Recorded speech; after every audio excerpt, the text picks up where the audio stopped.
Hey, everybody. Good morning. Happy Saturday. We woke up to more snow, so that's always fun. And I was sitting here having my coffee, playing with Nellie, watching and catching up on everything. And I'm baffled. I am literally baffled at what is going on. It is insanity out there. Absolutely insane. Um, Good morning to all of you. It's awesome that. Did you guys get an alert? Because I set this up so last minute, I doubt that notifications went out, but I'm going to be hopeful that they will. So we shall wait and see. Oh, don't feel foolish. It was funny. I'm like, what is she doing? I thought you were trying to send us like a cool symbol or something. Hey, London, Gary, Parody Street, Ministry, Joe, good morning. Kels, Fred, Lucky, of course, good morning to you. Shorty, let's see. Good morning, darling Tammy, Roddy. I guess you got snow too. Dazed and Amazed, Pristine, Goody Two Shoes, Tennessee Mama, good morning. Give me 1 second.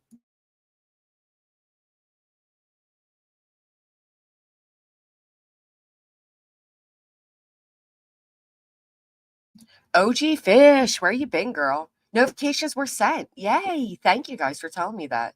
Hey, Samantha, Tinkerbug, Bama, everybody. London, I said hi to you. There. Proud for mom. I'm so glad notifications by now. I was really like, maybe I should give at least half an hour because YouTube's slow. I haven't been getting notifications for anybody. Hey, Salem. So I actually went back and you can like put the ring the bell to be notified. So I went back and did that for people that I do like because I've been missing a lot of streams. Drive carefully, Megan. Good morning, Loki's. Hey, Lori. Oh, Snap Ginger. Kelly.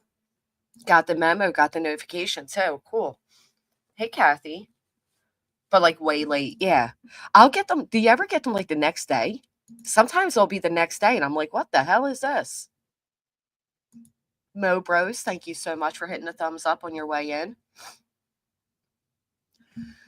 Yeah, I wanted to clarify a few things because I think there's a lot of misunderstanding that took place, and that's my fault because I put the stream on members only, but because it went off course. So, Maleficent, good morning. You just got the notification. Yay. Poetic Justice, Tina. Oh, working on a Saturday. Yeah, just started when I got the notification. All right, perfect. Cool, apple bottoms. So yeah, there was a lot of confusion based around, I guess, what had happened yesterday and no sound for you. Hold on, I'll type.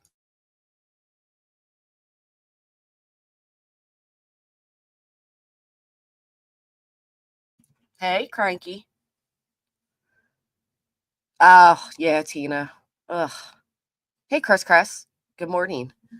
So, yeah, I wanted to clarify a few things and go over a few things that are happening and the insanity of everything. Hey, Mrs. Fletcher, Shelly M. Yeah, she got her name back, Jill. Hey, Catherine. So I am catching up on emails. If I didn't respond to you yet, I will respond soon. Hey, Sassy Hound. That's kind of like a full job within itself. But first, I want to clarify I was never, ever upset with Queen Bee. Like, it was never anything. I was upset with barbecue. So, hey, Winnie, hello. Just to get that out of the way, Trigger Mint, Petty AF. I was very upset with barbecue. I was not upset with Queen or Coda or anybody else. I wasn't upset with any subscribers, anybody that messaged me. I was upset with barbecue. She did call and apologize to me, and I do appreciate that. But that's where my, you know, that's where my, I wouldn't even call it anger because it wasn't that I was angry. It was that it was unnecessary, right? And I think and because of it, I think there's a lot of misunderstanding as to what's happening. So I was drinking my tea and I was catching up and I was watching Queens from last night. I did hear it mentioned, and I want to clarify a few things. just so that there isn't any questions, right? Right, frustrating would be the word. Hey, Savannah. Yeah, you guys are right. Frustrating would be the word. Annoyed, even annoyed. Crystal Barons, good morning. Nicole G, good morning to you. It's me, Amberly. So I'm gonna play a few parts. And Petty, I didn't see your comment that you left here. If you want to come up for a minute, you can, to kind of clarify what you mean about like what you were saying and like and being told to shut up, kind of. Like, I would love to know what that meant. Much better case than barbecue. I don't know why she did that. Mr. Blue, good morning. Good morning, Crystal. Well, yeah, I mean, I kind of think that was always the way it was. Hey, Toe Beans. Well, hopefully I can clarify some things. Hey, Amy, good morning. Hopefully I can clarify a few things for you. And this way there's no more confusion behind it. Yes, ma'am. Sorry, I thought I just did. Hey, Lala. Please do tap that like button. Good morning, B. Tim.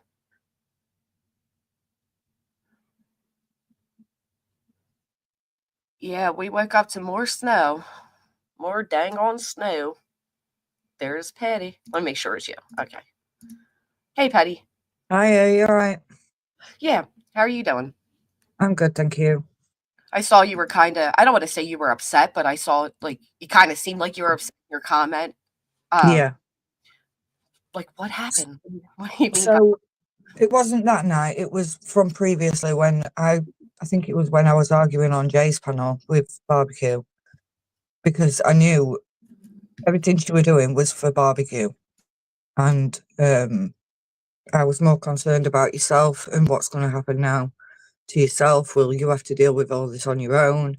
And I just thought barbecue's priorities was barbecue, if I'm being completely honest. And the amount of yeah. people in chat that kept telling me to shut up, saying that no, it's all for helping Granny as well and stuff Mm, like that. It was just, I saw it this morning and I don't know, it was like a not snapped, but like if you're having a conversation with someone and you're like, I told you, I knew this. right. It was It like was a like, told you so moment. Like right. no, no, no, no, God, no, not I told you so, but more of I knew I was right. I tried warning yous, and everybody were telling me to shut up. Not you or Queen or anyone on the panel, but the people in the chat. Basically barbecue supporters, right? Exactly. Yeah, Um, yeah. so to clarify, no, the RICO case did not get dissolved at Okay, all. And in a way, people are correct, but they're also wrong, right? So okay. to clarify two things, like, yes, barbecue obviously had a large sum donated to her that she could get a better upfront attorney than I could. I have since changed that. I have myself now a great attorney who's fully ready. I just asked permission to read out one of the emails. He's no nonsense. He's done RICO cases before. And I'll explain all that in a little bit as to why that happened and how it changed. But it's not necessarily what happens for barbecue doesn't necessarily happen for me. Yeah, You know what I mean? Like, I always need my own attorney. There was never like this idea like that I didn't need my own attorney, that I was going to write off barbecues. No, not at all. Um, yeah, could guidance be taken from what barbecue's attorney was already doing to kind of cut the cost for me? Like, could attorneys look and see that he already did the groundwork? Of course. But most yeah, attorneys won't do that. They're not going to write off somebody else's work because they're professionals themselves. And at the end of the day, it's a moneymaker for any attorney. That's all this yeah, comes down to, is a moneymaker. But barbecue did call and apologize to me. You're right. She was only thinking of herself. And one thing people have to remember is I didn't know barbecue prior to this. We're not friends. We weren't friends. We just happened to be thrown into this together. So yeah, she doesn't owe me anything, and she's absolutely looking out for herself as she should be. But I get what you're saying. It was kind of like you've been saying that, and people were telling you that you were wrong. That barbecue's attorney is also helping me, but that's not factually true. no.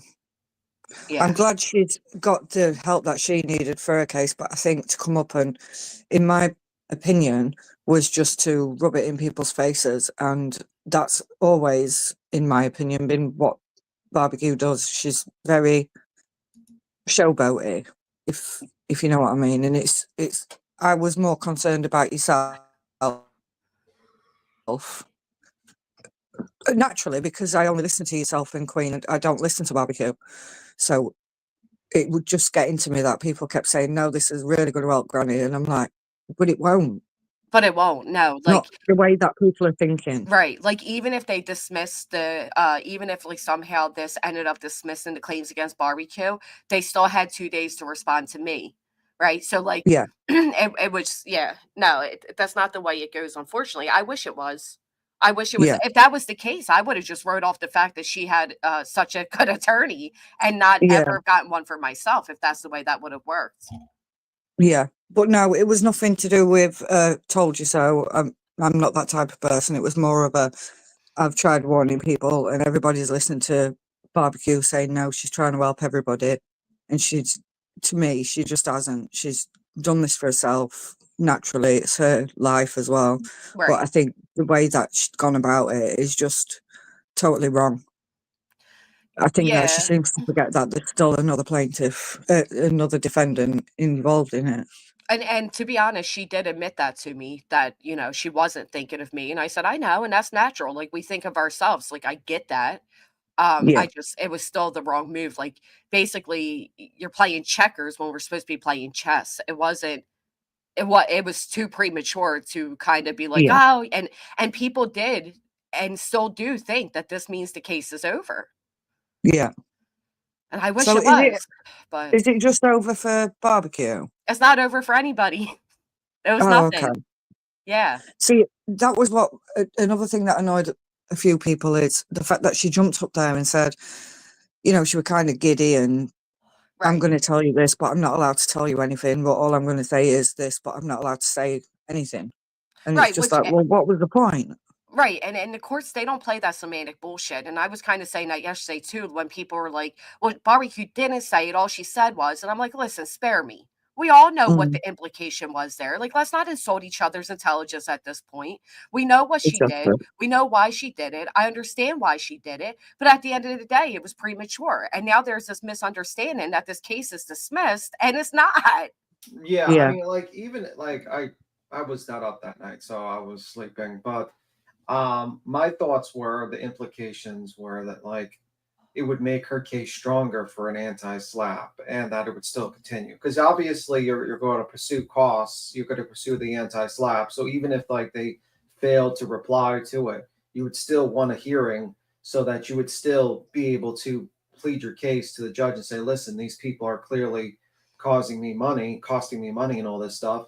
And Right, probably it's going to take another 6 months. It's not like legal systems are not done because a person doesn't file. Look at like Betty. right. Betty fucking doesn't file. She hasn't replied to her the countersuit in almost a year and a half. See, that's insane. So like it just because someone doesn't reply doesn't mean like okay you automatically win. It takes they really do kind of like they give you every single option to fucking try to Catch reply up. catch Right, up, yeah. And even if they didn't reply, you would still want to have a hearing, so you could still try to get an anti-slap on them, so you could still at least get a judgment against them. And even if you get a judgment against them, then there's like, how do you collect your money? Well, right, sometimes you do hearings on depositions and say, what's your assets? And then right. you also have a defamation case you might want to pursue against a certain Brittany J, Sleepy Yep. Brittany. I mean, like that's why I said, like, at the minimum, I would say, like, if it's like really super fast, you're talking like 6 months. But if you're like realistic with the legal system, it could be Actually, with the counterclaims beat Tim, we're looking at up to a year to 2 years. yeah. So okay, so I said speedy, so I Well, guess two to three. the slap should be speedy. That's the whole Yeah, purpose of the slap, is to speed up yeah. the It's like the process. countersuit is going to take years, but for like the slap, which to me is a lot more important right now because I feel like that's the one where it really would be like holy fuck moment for these people because once you hit them with the anti-slap, it's like you're talking about like hundreds of thousands, like probably like $100,000. So like, and they're not going to have that money. Right, exactly. And right. that's all it was, Granny. It wasn't anything against you or Queen, because I Oh, know, I knew it I wasn't, think, Petty. You've always been no, very supportive of both of us. I knew it wasn't. Yeah, it was just more of a stop having a go at me now. I'm only looking out for Granny and Queen on her side, but yeah, Yeah. that's about as much as it was for But my I, comment. I I think it does make your case, like, the more they play games with the court system, the stronger your cases get, because this is not a pro se litigant. This is an attorney, and they're held to a higher standard than some bullhorn Betty. Because if Right. Bullhorn Betty was an attorney, she'd probably be sanctioned and disbarred by now, to be honest with you. She'd Yeah. be Well, gone. Well, and that was the thing too, and I think UA tries to kind of say that here, but even like, all right, so they missed the deadline on the 9th, right? They can still put in like I think it's called like a pre tunk or something. They can also do a response by the 12th where they consolidated both of us into one response. There's many ways that they can still get a chance Yeah. at responding. You know what I mean? And Yeah. Personally, I if I was to guess things, I don't think they're going to really push it too hard, to be honest with you. yeah, I think Mr. Lazniak realizes he fucked up, and I think he's more. I think like if he had a brain, he would probably try to let it die on the vine. If he had a brain, but if he doesn't have a brain and he's just pursuing a case, then it's not going to be a good idea because but basically has an attorney's appearance put in there that was not a scribbler area. That was an actual major problem that he put an attorney's name there. And yeah, his clients have been throwing defamation crazily on fucking Twitter. Like Hong was basically stating SF has an fucking STD. I was like, what are you doing, bro? You're in the middle of a possible defamation case and you're stating this and you're a plaintiff in this injunction. Like, well, not only that, but this is an intelligence agency. You know, like these are people that claim to be part of an intelligence agency, and this is what they're doing. It's insane. Matter of fact, well, I saw that, let me fix my avatar. I saw that he did this, and I was like, "What the hell? Like, what is wrong with people?" Let me pull this up. yeah. Um, and then, like I said, I want to correct some things that were stated last night. But when he did this, oh, why ain't this clicking? Okay, Oh shit. this right here. I'm like, what is this? Like, Well, number one, you're on parole. Like Nick's on parole. He's the only. Let me see. Your mom is a gorilla, or what? Who raised you? Question mark. Your mom's name isn't Harambe, but by chance is it? Act your Oh age. my God. and they always bring up that Harambe thing. They always bring that up. And then I liked what White Boy's response was, which is, why is an intelligence agency calling my mom a gorilla?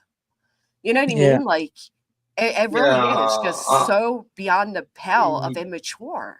Yeah, and also he's like Nick is pretending to be like like I kind of like look at what Nick's doing. Is you ever see like the movie Casino? Yeah.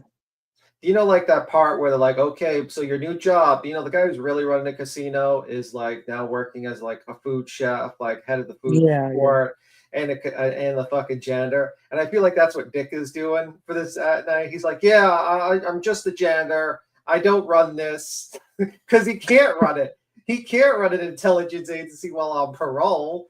He's like, Oh. like you can't do that. So he's like, I just work for them. I don't really run it. So he's doing like the old casino where it's like, yeah, my position is head of getting coffees and everything or something like that. Head of cafeteria services. Meanwhile, Yeah. I feel like he's actually running it. Can't state that as a statement of fact, but I have a feeling he runs it. So I feel like that's the casino scenario with him. Yeah. Well, and like Loki's mom said, I'm tired of hearing what Hung like supposedly has. I'll tell you what, I'm glad he put that. So when we're before the judge and we're seeking judgments, I can say, well, what about, all the cars you named in your mansion's driveway and blah, blah, Bro, blah. That's this the guy problem. this guy said he has real estate in China. Do you know how fucking destroyed the Chinese real estate market is right now?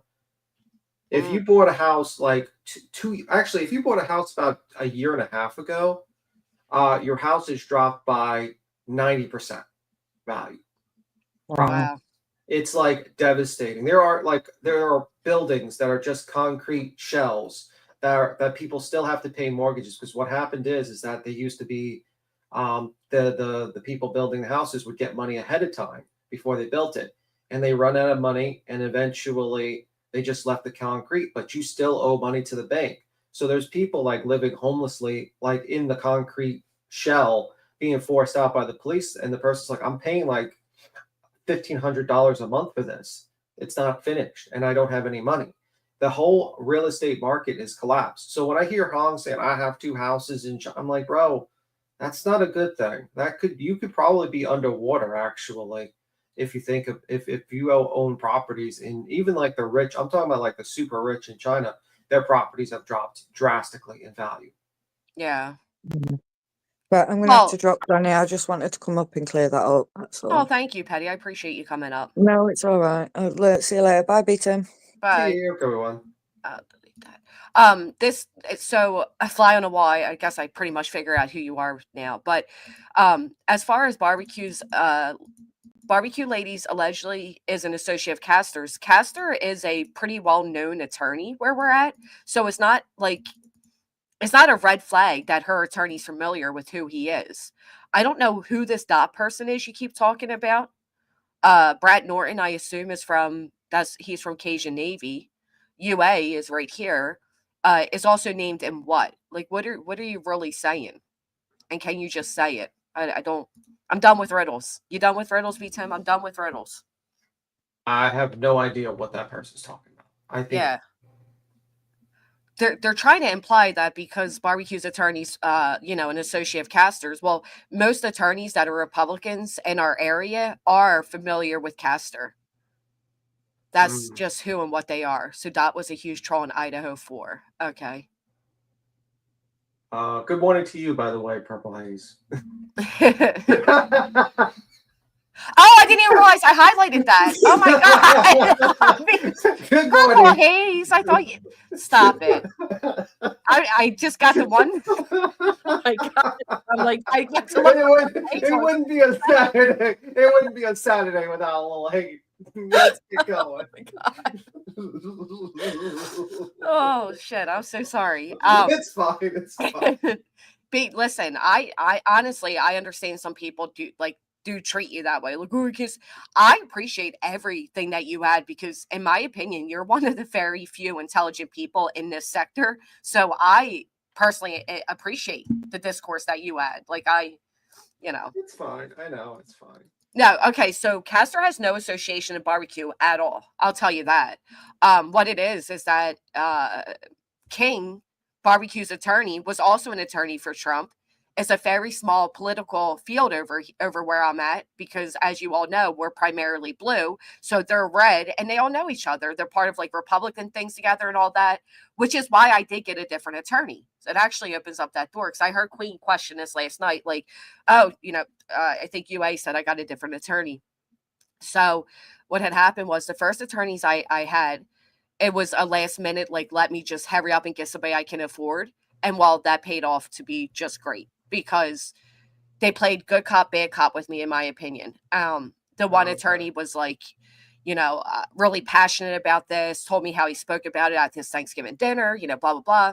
And they understood that I did not have the most financial funds to kind of afford them. Okay. So they turned around and I paid them the deposit or whatever. And then after the whole like emails from Castor got out, suddenly they sent me a stating how much money I had left in my retainer, how much I owed. So they tried saying that I was overdrafted over $1,000 and that I needed to give them another X amount of dollars to continue their services. Well, quite frankly, their services were shit. Their filing was mediocre at best. And a lot of what was written in there, I actually wrote.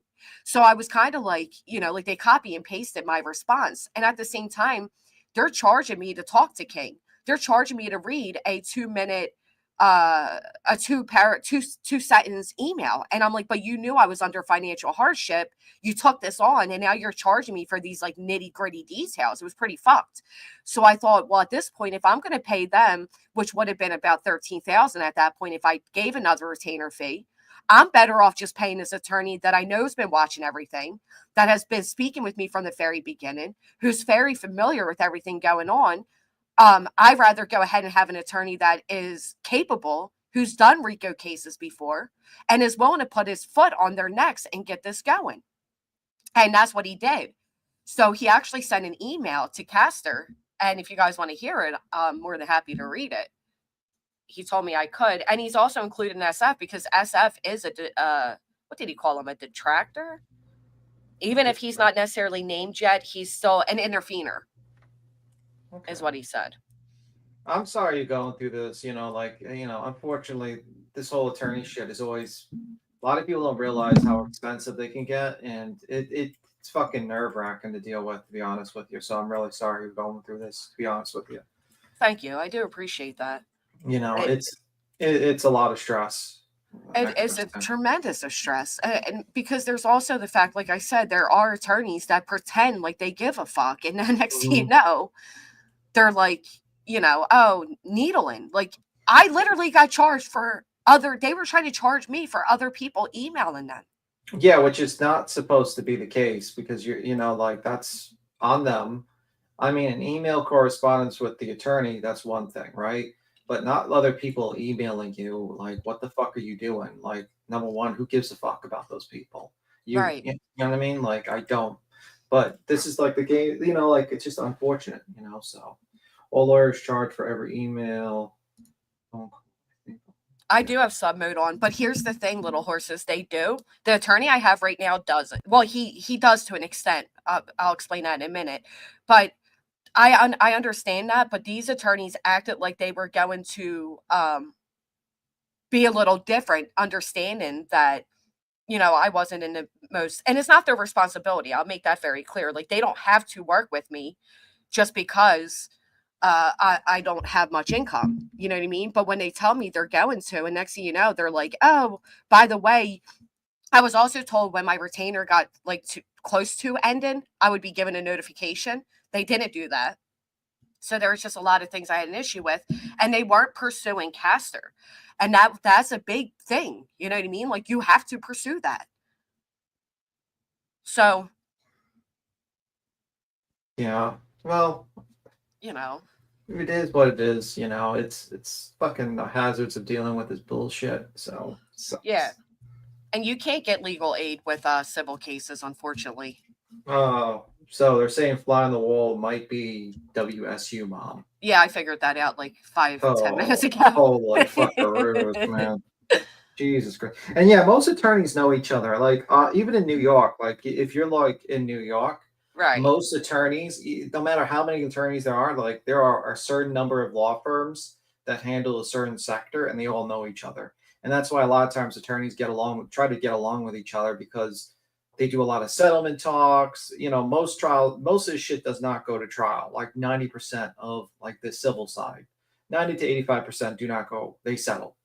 It's just how it is. So they often have to have an open communications with these attorneys. So right. I mean, except for divorce attorneys know each other, but they pretend they hate each other, but actually they probably get along and have lunch with each other.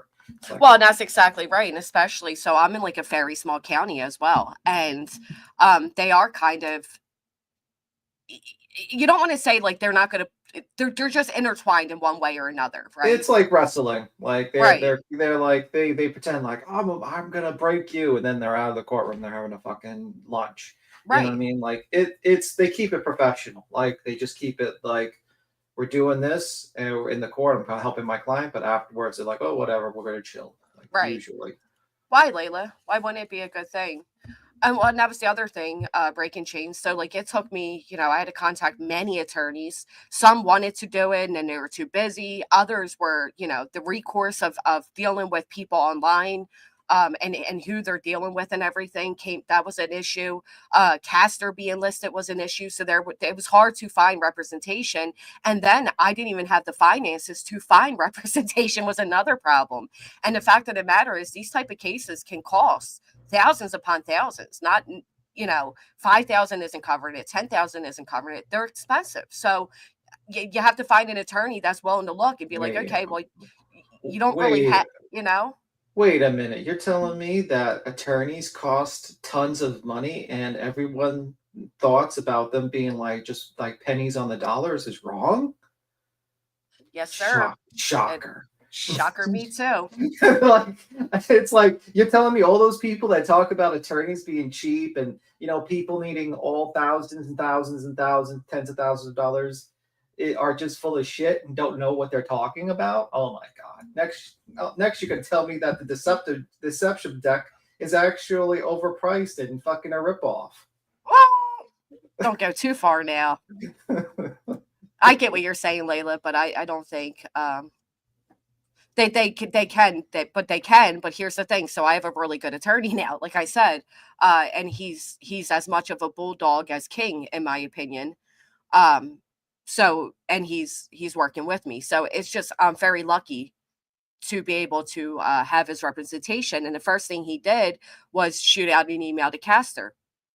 And he starts it by, "Dear former General Castor, please be advised this office now represents Jessica in the above matter.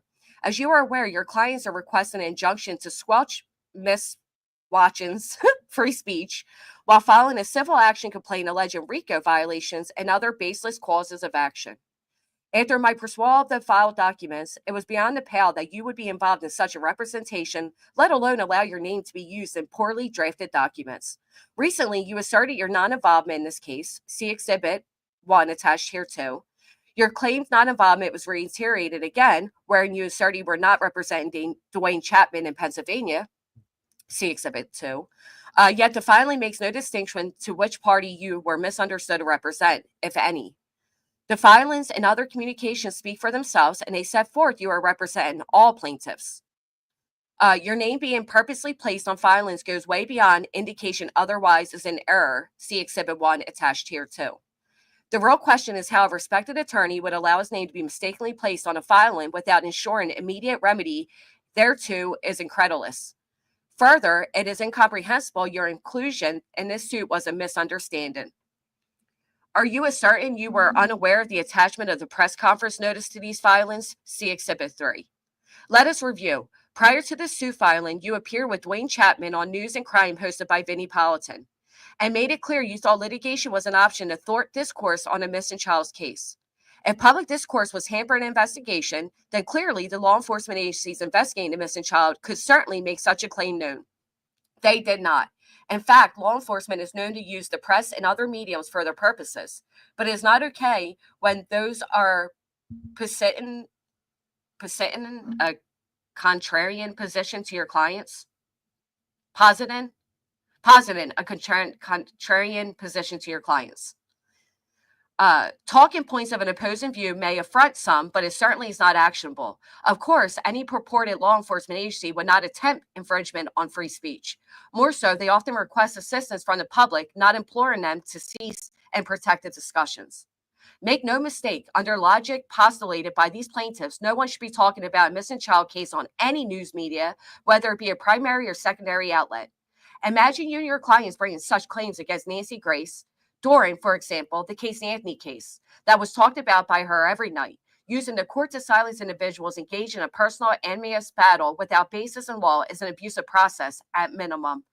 And then he puts another exhibit. Take heed. Neither you nor your clients are a determiner of what connotates public discourse. More directly, your clients will not infringe on Ms. Sang's free speech rights, whether your client's feelings are hurt by contrarian positions. Am I saying that right, Tim? Contrarian? Contrarian. Okay, thank you.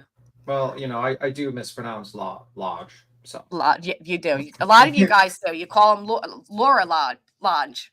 Yes, so I live in a glass house, so I can't really throw stones. So I think we're okay. We'll make it bias. All right. There's a lot of big words in this, so bear with me. Be advised, certain plaintiffs in this action still assert you are their attorney. Did you form an attorney-client relationship with any of these individuals concerning this case? Of course, if you claim no such relationship formed, then we will seek discovery in that regard for non-protected communications involving you and the plaintiff. Be advised, my next communique will be a PA 123.1 letter. You and Attorney Lasniak can then decide the liable party for bringing an action that will never meet a civil RICO claim or a cause of action for harmful misinformation and exploitation, which does not exist in the Commonwealth. How about that, Tim?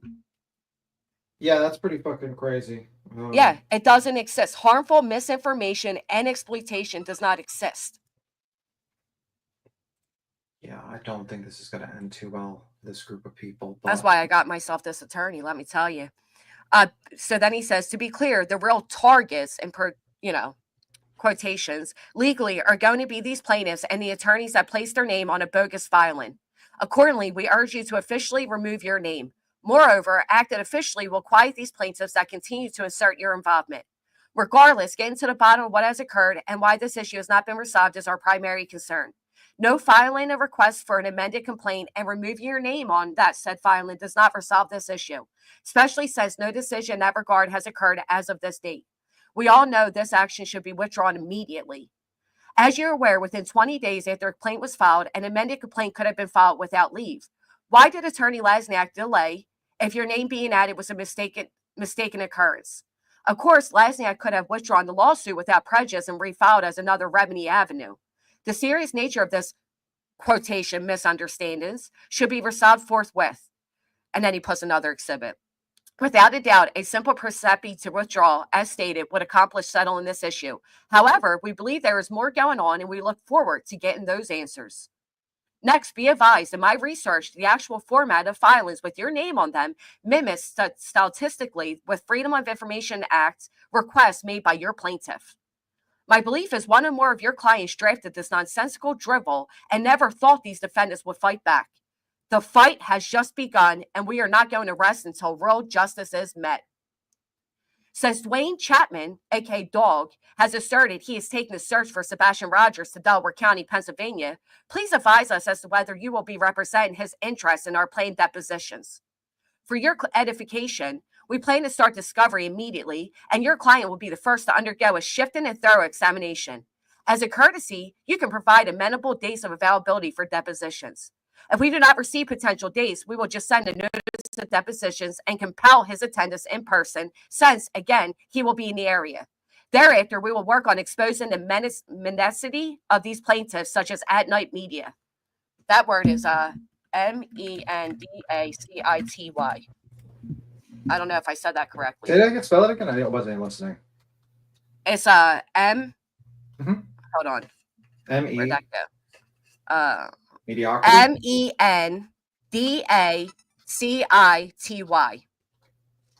Let me see. Mendacity. Mendacity. It means untruthfulness. I Googled it just in case. Thank you. So that's what he says. He said, we will work on exposing the mendacity of these plaintiffs, such as at-night media. You know, opinions of news media or other outlets have no impact on any search for a missing child. We actually await proof of what actual efforts were thwarted by comments on the internet by Jessica. If it was easy to thwart search efforts by opinions on YouTube, fugitives could just wage internet campaigns to stop law enforcement in their tracks. Such a postulation is preposterous. Most importantly, this whole case is a grift that does not belong in any court of law, and you know it. You know, the lack of your plaintiffs engaging in day-to-day efforts to locate a missing child will also be exposed, along with the highly insinuated false statements being used to chimerically make out RICO claim. This is a fraudulent campaign over feelings, and there is not one iota of evidence to support any plausible cause of action. Finally, if any of these meretricious charlatans wish to play their games, such as swatting myself or this office or engage in any other lunatic YouTube mechanisms, you will be held responsible along with Attorney Lasniak for not warning against such conduct. We will not be cowed, believe me. And then he quotes, lawfare is the monster, it threatens us all. A point you are aware, be guided accordingly. That was pretty good. Yeah, he's not charlatans. He's not playing any fucking games. Yeah, like at this point, like he puts up a very good point. Like, how do you not know your client, who you represent in the state, is involved in this action with your name attached to it? You know, you're playing dumb now, but we want you to actually formally withdraw and stop with this fucking pretending that, you know, because the truth of the matter is he probably just wants to like sleek away and give Lasniak an out. But the truth of the matter is he shouldn't be given an out. Right. And we're not allowing that. That this attorney's not allowing that. So that he does know YouTube because he started watching my videos after I called. So I reached out and got his partner, his friend. His friend said, I don't do these type of cases, but my friend does. So he put me in touch with him. Sorry, 1 second. That he then says, you know, his price and blah, blah, blah, and whatever. But he's been watching everything. And to the point where he literally said to me, who was Bullhorn? Who was this Queen Bee? Who was this lady named Nonsense? He even asked who Blue Balls was. Okay. He is fully aware of everything. He's watching all the time. He's up to date with everything. And he's also a total badass. Like, he's what I consider a old school Italian fucking pit bull. He was literally stored in my phone as a bulldog. He takes no shit. But he is not the attorneys that filed my paperwork. My paperwork was mediocre at best. It was embarrassing at least. And this guy is, he's on the ball, man. To be And honest with you, I mean, it was okay, but like, I think you could have probably wrote the same thing, to be honest. well, and that was the thing, B Tim. So I did write most of that, ironically. Holy fuck! Right. So, and then when I see that they're charging, and they never even they didn't put in my oppositions. There's a lot of things they didn't file. Matter of fact, they filed my paperwork underneath barbecue. If you go to the docket, you see it listed as barbecue. So the whole thing was a mess. So I'm so thankful. And he heard me, like he's been in contact, right? So I told him what was going on with these attorneys. He said, I fucking told you so. I said, I know you did. So he's giving me a deal because he knows I was already ran over once, and he's totally working with me. And he's confident. I mean, he's worked RICO cases. He's worked actual mafia style things. He's not a run of the mill attorney. I'm actually very blessed to have him. So okay. Very thankful as for. long as you don't take any loans from him, you might be visited by crooked nose. No, I'm joking. Well, and B-Tim, one of my favorite parts he wrote in this is that we will be on. He pointed out he knows that Nick filed this because it matches his FOIA request. Yeah. But when he says next, thereafter, we will work on exposing the menacity of these plaintiffs, such as At Night Media. He's down with the reverse Uno. Mendacity. Mendacity. It means Yes, untruthfulness. Yeah, untruthfulness. Like he said, what efforts were thwarted by my commentary? Let's figure that one out. So Castor did respond. And he said, please. There's trouble in paradise. I'll leave it at that. Well, I mean, like, I think there's like a problem because first off, Body Movement basically said the metadata from the filing matches with Nick's. And then the exhibits on the top say Bullhorn Betty. So I have a feeling that I think Nick probably prepared, and this is just a feeling. This is just like a feeling and my opinions, not a statement of fact, that certain Nick was the major person that put together and got the exhibits from Betty, and that basically Lesniak just signed his and kind of reviewed it and just signed his name to it.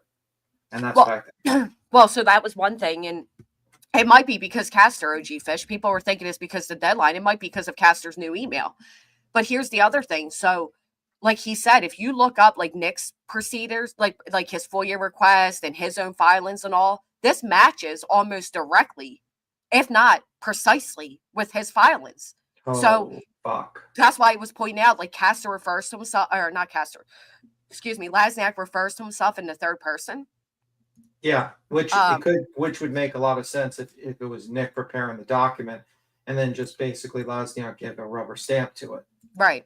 And Castor's virtual signature was on this filing. So that's another thing for him to say this was all just like a misspeak. No, it wasn't. No. What do you mean virtual sig? Because I thought it was unsigned. Maybe I missed it. No, his virtual apparently his virtual signature is on there. Oh, that's forgery. Yep. And up to good, that was one of his exhibits that he attached to Castor. Was Nick's little, we're not really filing against you. We just want to get a reaction.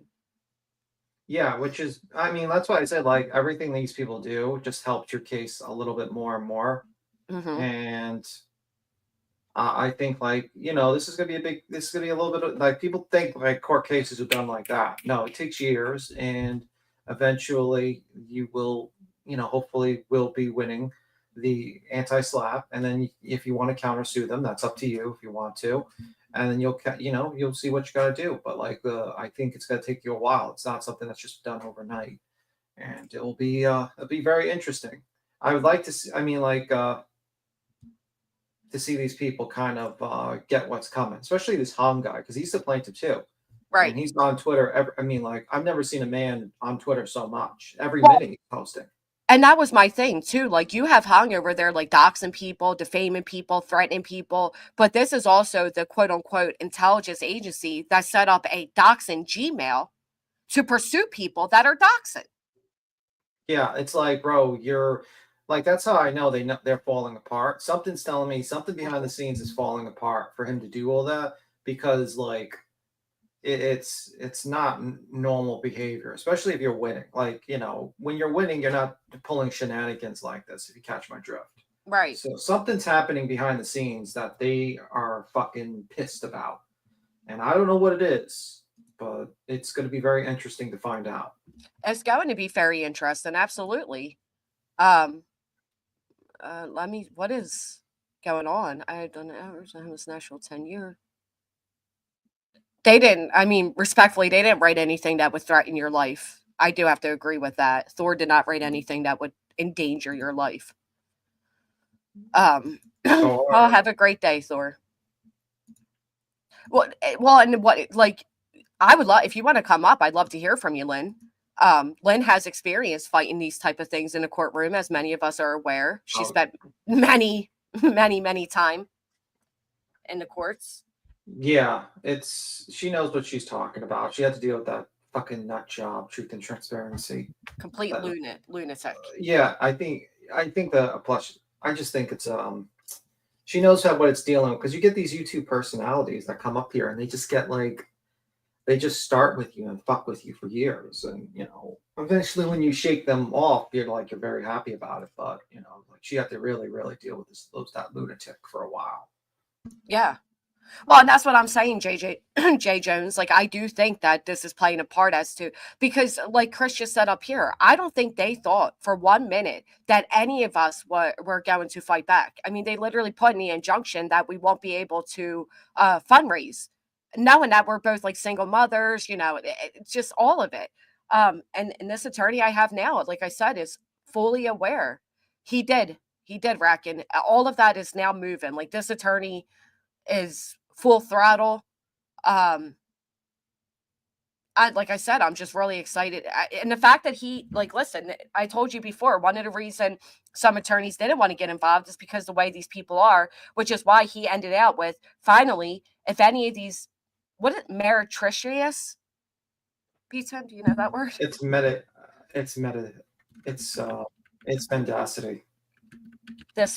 Mendacity is the word you're talking about? This is the word. Meretricious. Meretricious. I mean, make sure I'm saying it correctly. Wow, you're really showing how smart I am when I can't pronounce these words. That's big lawyer terms. Meretricious. Apparently meretricious, and it's apparently attractive, but having reality no value or integrity. Oh, I like that. So that's okay. Check this out. Apparently attractive, but having in reality no value or integrity. So he said, if any of these meretricious charlatans wish to play their game, such as swatting myself or this office, or engage in any other lunatic YouTube machinations, you will be held responsible along with Attorney Lasniak for not warning against such conduct. We will not be cowed, believe me. Huh, I like it. And then lawfare is that monster. It threatens us all. Lawfare is that monster. It threatens us all. That's a quote he made.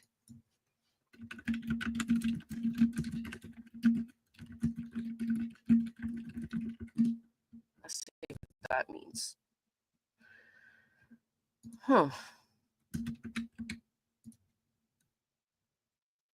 don't even know where that came from. But it's a quote he made, and I like it. I like it. Which means basically any of you anybody can get beat Tim's blue gumballs. He's not the blue gumballs. That was hysterical though when he messaged me and was like, and who's blue gumballs? Listen, I don't eat blue gumballs. Listen here. You're in big trouble, mister. Big trouble. That guy, I mean, like, I think Josh is just such a piece of shit, man. I mean, I didn't know about that whole situation with what was it, Jose Roman or something like that situation. That was crazy. What was that? Basically, they Justin, Josh, the interview room, and some other person basically decided to find an individual, and they found him, and they got the information wrong with his name, and then spread the information that he was a possible RSO, and it turned out they got the first and middle name wrong, and then he had to clear his name on the interview room, and then apparently he took his own life and became homeless and took his own life because of the doxing and how they Oh, fucked with him. Jesus. That's horrible. Yeah, it was like a big. That's why like Justin like basically got rid of it. He did the interview, found the guy, pulled him into the Summerwell stuff, and it was I think his name was Jose Roman. Oh, that's right. He was the one guy that was up there and Don didn't want him there and he was accused of sleep. I remember him. Yeah, Yeah. he became homeless because they spread false they got his name wrong, and then they did a been verified, and they thought he was an RSO that was spreading. They had to do an interview, but he lost his job, and apparently he unalived himself in 2022 because of it. Oh my gosh. Yeah, I wish he was the only one that actually described Summer as a like gave like character to her and like gave us an idea of who Summer was. Hey, Lynn. Yeah. Hey. Man, I just love a well-written law letter. Isn't that great? It was very stern and to the point, and Castor's response was even better. It was great. Yeah. So I love that he used words that Castor would perhaps respond to, like lawfare, because that's being bandied around a lot these days. That's going on with the whole Trump thing, right? Yeah. They're calling lawfare, using the courts as a weapon, a political weapon, basically. Oh, okay. Yeah. I like that. Yeah. So it's like warfare, lawfare, and I don't know. That was a really, really, really good letter, and I can't emphasize enough. So I've been through 4 or 5 different situations where I've needed to hire a lawyer, very, very small, like small, tiny things and much bigger things. It is so hard to find a lawyer who cares, who's interested, who will fight, who will take the time to sit down and write a letter like that, who will work with you financially. It's really hard to find that person in your jurisdiction. Oh man, it was hard. It's incredibly stressful. So that's why I've always felt a lot of empathy for people like you and Queen and people who are being sued clearly out of, it's like YouTube fair, YouTube lawfare. You know what I mean? It's so incredibly frustrating. So yeah, I went through this with another YouTuber but who cares? Like I've gotten through it. I'm through the other side. I learned a lot from it. And no case is exactly the same. You know what I mean? So it's not like we could compare cases exactly, but it's just the point of people taking, just filing completely frivolous bullshit things in the court because they can, and most of the time they do it pro se, bought by themselves. So they just throw together this paperwork, but somehow the At Night team has this guy who's willing to sign his name to paperwork he's not even written himself, or that is just really badly written, and they're willing to use lawfare in their quote unquote intelligence activities, which is all just meretricious. Wait, what's the word? Mendacious bullshit. So is that what his quote meant? Lawfare is that monster. It threatens us all. Yeah. Okay. Because I tried looking it up to see what exactly that meant. Okay. Because a lot of times, like, if you're like a Republican, the whole thing is just like, oh my God, they're trying to take away our freedom of speech by removing us from these platforms and these unlawful lawsuits. And it's like, now you're using the court system to silence some random person because you don't like what they're saying. Oh, I love that he put that. And then I like where he says here, right here. The talking points of an opposing view may affront some, but it certainly is not actionable. So like it may, it may hurt your feelings, it may, outrage you or whatever, but it's not actionable. And then he says, make no mistake, under the logic postulated by these plaintiffs, no one should be talking about a missing child case or any news media, whether it be primary or secondary outlet. And like you said, imagine you and your clients bringing such a claim against Nancy Grace. You want it. Yeah, I liked that portion of the letter where he talks about how the plaintiffs are, he's essentially saying the plaintiffs are being bullies. They're being, they're basically, he's basically pointing out these plaintiffs are the bullies. They are the bullies, but they're claiming that they're being bullied. Right. Right. That's exactly how he feels. Yeah. Like he sees what most of us see, which is who's actually operating a RICO, right? Like it's not, and he's amazing, and he's done RICO cases, and he's so insulting. How about this part where he mentions this one, I didn't even know this, where he says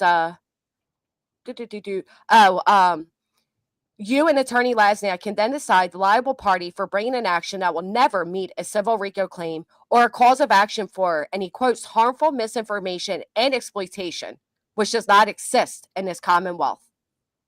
So you're trying to like pursue us on something that doesn't even exist. Right. It's, I forget whether it was in this letter or one of you said it, or you said the lawyer said it, but I agree that the paperwork that was filed by Lesniak looks like someone else just copied it and pasted it. Oh yeah, he brings that up here. He says it is stylistically matching. Stylistically. Yep. Be advised in my research that actual format of the filings with your name on them mimics stylistically with Freedom of Information Act FOIA requests made by one of your plaintiffs. My belief is one or more of your clients drafted this nonsensical drivel and never thought these defendants would fight back. The fight has just begun, and we are not going to rest until justice is met. Yeah, and they're pointing out that, and I'm seeing this on Twitter with Hong and Nick. They don't have an original thought in their head. They just copy other people's ideas and just and appropriate them. Like, for instance, like Hung starts this big fight the other day with SF Investigates. And, SF Investigates is on, out in the field trying to help with the fires and all that stuff. And Hong is just going wild, right? And then SF comes back and says, wow, it seems like something's wrong with Hong. Like he's spinning out of control. And then what is Hong's retort? He can't come up with his own idea for a retort. He's like, oh, looks like Steve is out of control. It really triggered him because then he starts stalking SF's timeline into it goes all the way back. Yeah, to like 2022. So show me. So he can't even come up with his own roasting material. You know what I mean? He has to just it's incredibly, it's funny to watch, but the funniness is tempered by how serious it is and how fucking stressful it is for the people who are being sued. You know what I mean? Right. And that's how I feel like when I'm seeing him and them doing all of this via Twitter or X, whatever you call it, and then messages asking somebody, is your mom a gorilla? Right. And it's like, like you're basically these, and that's why I don't understand why people that are the quote unquote green team, how do you believe that these people are professionals? Or even how do you even cross off the fact that these people are doing to us what they claim, well, I'll say to me, that they claim I'm doing to them. Right. The hate, the drama, all of it. Look, I know I keep saying this, and sometimes I sound like a broken record in chat, but for everything the green team accuses other people of, or Queen or other people, they support and have friends and mods in their channels of people, of a woman who has done 1,000 times worse on every single front. Okay. I can prove to you that Truth and Transparency has done worse than all of you 1,000 times over, and they support her. So it never makes sense to me. It never, ever makes sense to me. And, that was a really, really traumatic time for me. I was just getting used to YouTube, and then this lunatic just starts absolutely slaying me every single day. And then I start looking into her, and she is such a fraud and all this stuff. So I get into the drama, and man, I wish I didn't engage in that drama the way I did, but it was definitely a learning lesson, Yeah, I mean, like, I just feel bad that you went through all that bullshit, to be honest with you. It's just nasty what happened to you. I feel bad for anybody who goes through it. Yeah. Yeah. Yeah, well, it was horrific. I mean, what was done to you was so personally invasive and so telling to who that person is. And you're right, but yet people still accept her, and they accept others like her while crying that they're victims of similar, if not, less behaviors of others that isn't even happening. They don't just accept her, they fangirl her at this, but at the same time, they know that she is persona non grata. So they don't do it as obsequiously as they might, because they know that she's a fucking fraud, and they're also scared of her. They're scared of her. I talked to so many reporters who, when I talk to them, they're like, well, yeah, I'm just kind of scared that she'll come after me. Like, look, what are we supposed to do when the law is afraid and the journalism is afraid? What the hell are victims, or quote unquote victims? I'm not trying to call myself a victim, but what are the targeted people supposed to do? I don't know. I mean, like, I think the problem is that social media has weaponized these very dangerous individuals that normally would be limited to their locations, but now allows them to build an audience of fucking weirdo harassers, and then basically allows them to prey on families that have really no defense under it. They can't really go to the cops because the cops are like, well, they didn't break the law technically. The social media allows them to continue doing it. And the only ramification, the only thing you might be able to do is a civil case, but most of these motherfuckers is broke as a joke and don't have a dime to their name. Right. Right. And the people who have no moral compass know that, and they take advantage of it.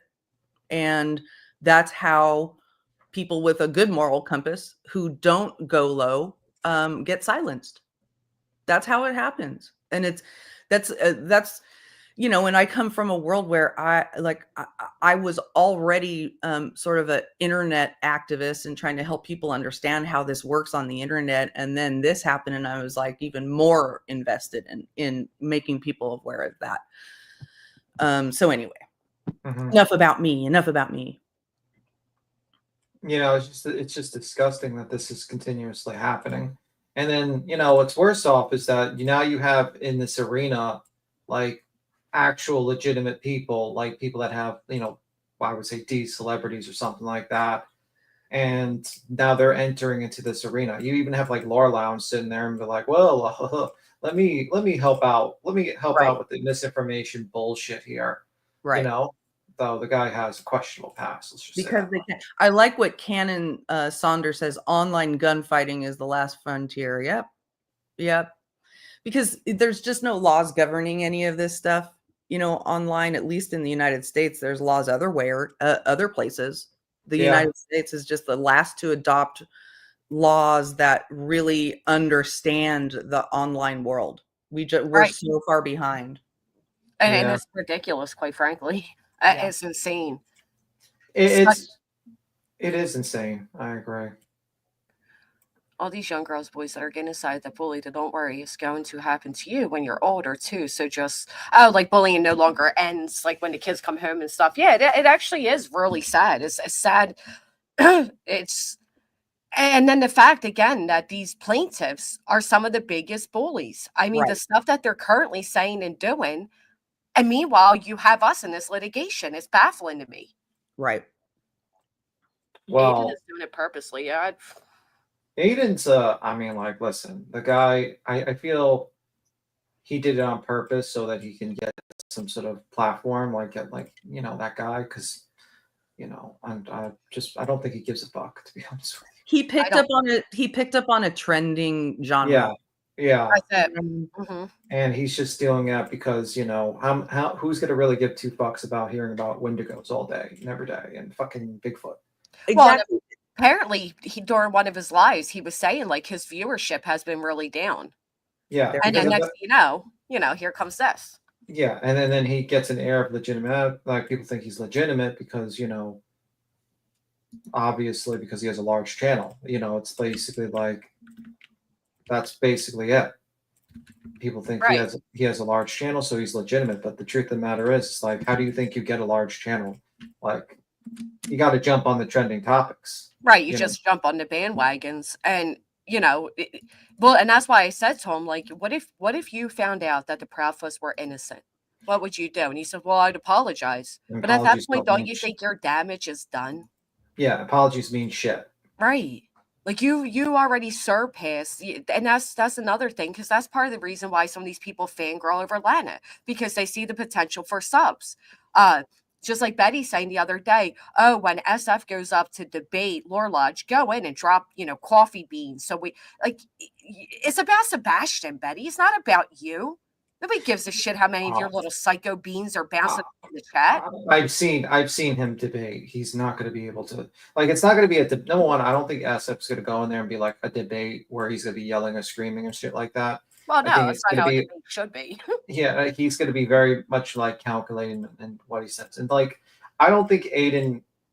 I don't know what he's thinking. Like, you're going to go up there and debate a guy that literally looks for missing people and then you're going to, you know what I mean? Like, what are you going to debate about? You have no statement of facts to support you.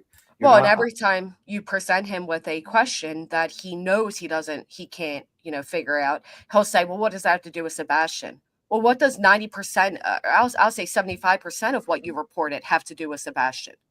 yeah, like, I don't think it's going to help him that question. Like, what does that have to do with Sebastian? Well, what is, this bullshit with this got to do with Sebastian? Like, the only way you can actually make that argument legitimate is like, let's say, you're searching for someone, you know what I mean? Like, but he's not searching for anyone, Aiden. He is just simply a YouTuber that is reporting on it. And and unfortunately he's forgotten his role. As a YouTuber, you're supposed to just spread awareness, not fucking think you're gonna make yourself in the center of a case. Like, what the fuck are you talking about, sir? And I find that these like shallow, hollow trend grifters, they all tend to group together. In my research of at night, they have changed identities like 15 times in the course of Mhm. their existence, Yep. right? And it's Yep. all based on internet trends. Yeah. It's like, Um, how do you trust that? How do you trust an intelligence agency that says they were once a nightlife promoter, but they're also fixers, but they're also, you know what I Me mean? They too. 15 different identities. Right. Well, and that's what I said. If you go and look, and I mentioned this in my filing, that their name changed from At Night Media to At Night Intelligence Agency to At Night Private Intelligence Agency, all within the course of like a week. And now they've changed it, at least on Hong's, to At Night Group. Oh, come on. And I think that to me seems like a really weak attempt to just put everything under one umbrella. Yeah. And they're just really bad at branding because it's so obvious. They're just doing it based on they're reacting to to criticism, and they're just surfing internet trends looking for the next fucking grift. Right. And that's exactly right. And what they try to do is they try to make it appear like uh, the one world is like this big organization and then their arms branching off, when in all reality, they're the same two entities. They're the same two people.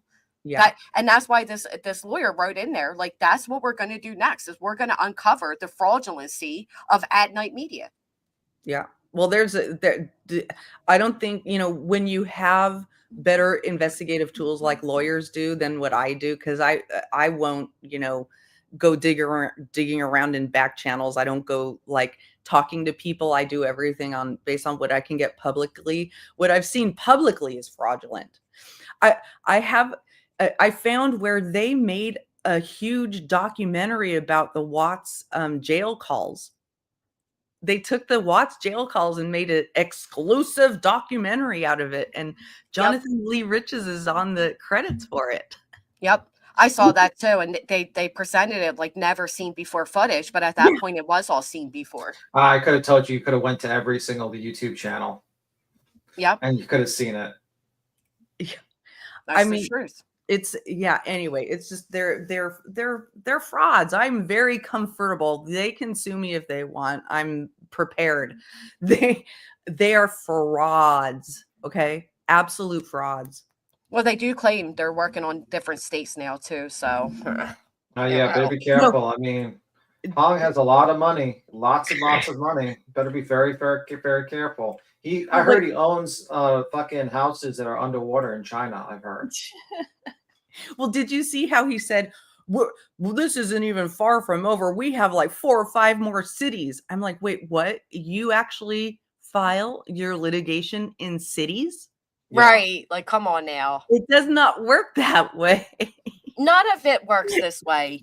And you know, I think that's what's aggravating the most about all of it, you know, aside from the mental, you know, toll this has taken and the financial toll and all of that.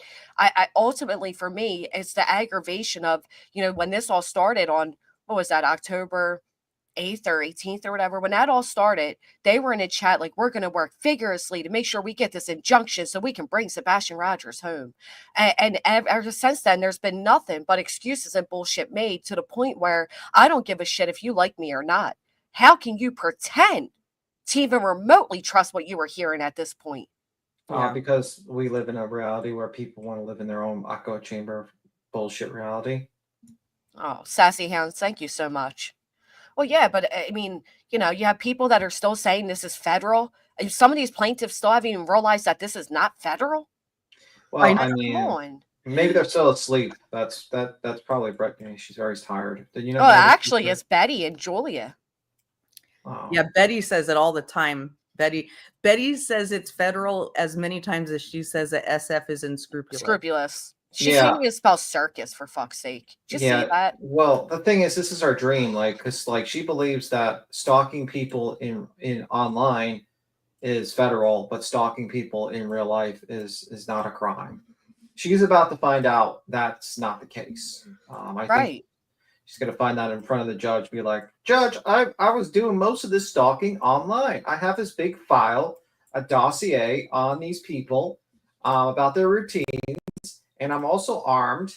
And yeah, I mean, I just have this big dossier, and I'm not doing anything wrong. And the judge is going to be like, okay, well, you know, 10 days, 10 days, 10 days, 10 days. I hope something gets done.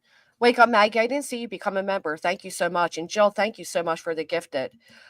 Here's the thing. Betty's just said the other day, and I'm very confident in our litigation. I went over my filing with a fine tooth comb or whatever. just like she did the filing with Queen Bee. I mean, well, not fantastic only that, litigation. Not only that, but she has in her filing that I'm the reason she was arrested in Tennessee. And off surface, I know she's blamed other people as well, but just present that to a judge and have somebody explain to the judge how you can make somebody else commit a crime. You're claiming I made you stalk the Bowersocks and Proudfoots?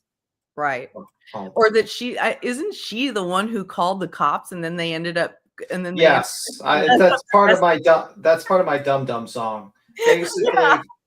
Basically, she had this brilliant idea that she was going to live stream her stalking of this guy. Yep. And then and multiple of her crimes. And then when there was a hearing for a protective order, she decided not to show up and then go live stream while the hearing is in session and threaten the Bowersocks and them being sued, and also and curse out the judge, and then proceed to like not check if she had a warrant and go to this event, hire the attorney, I think the day that she came in there, like into that state. So she knew something was coming down the pipeline. And then she called the cops on someone else twice, because the first time they didn't do anything. The second time they came around, they checked her background because she was like being nice and sweet to the cops, and they checked her and said, "Oh, she has a warrant out for her," and she got arrested. So yeah, she called the cops on herself because she tried to call the cops on someone else. It's literally poetic justice. And that's Granny's fault.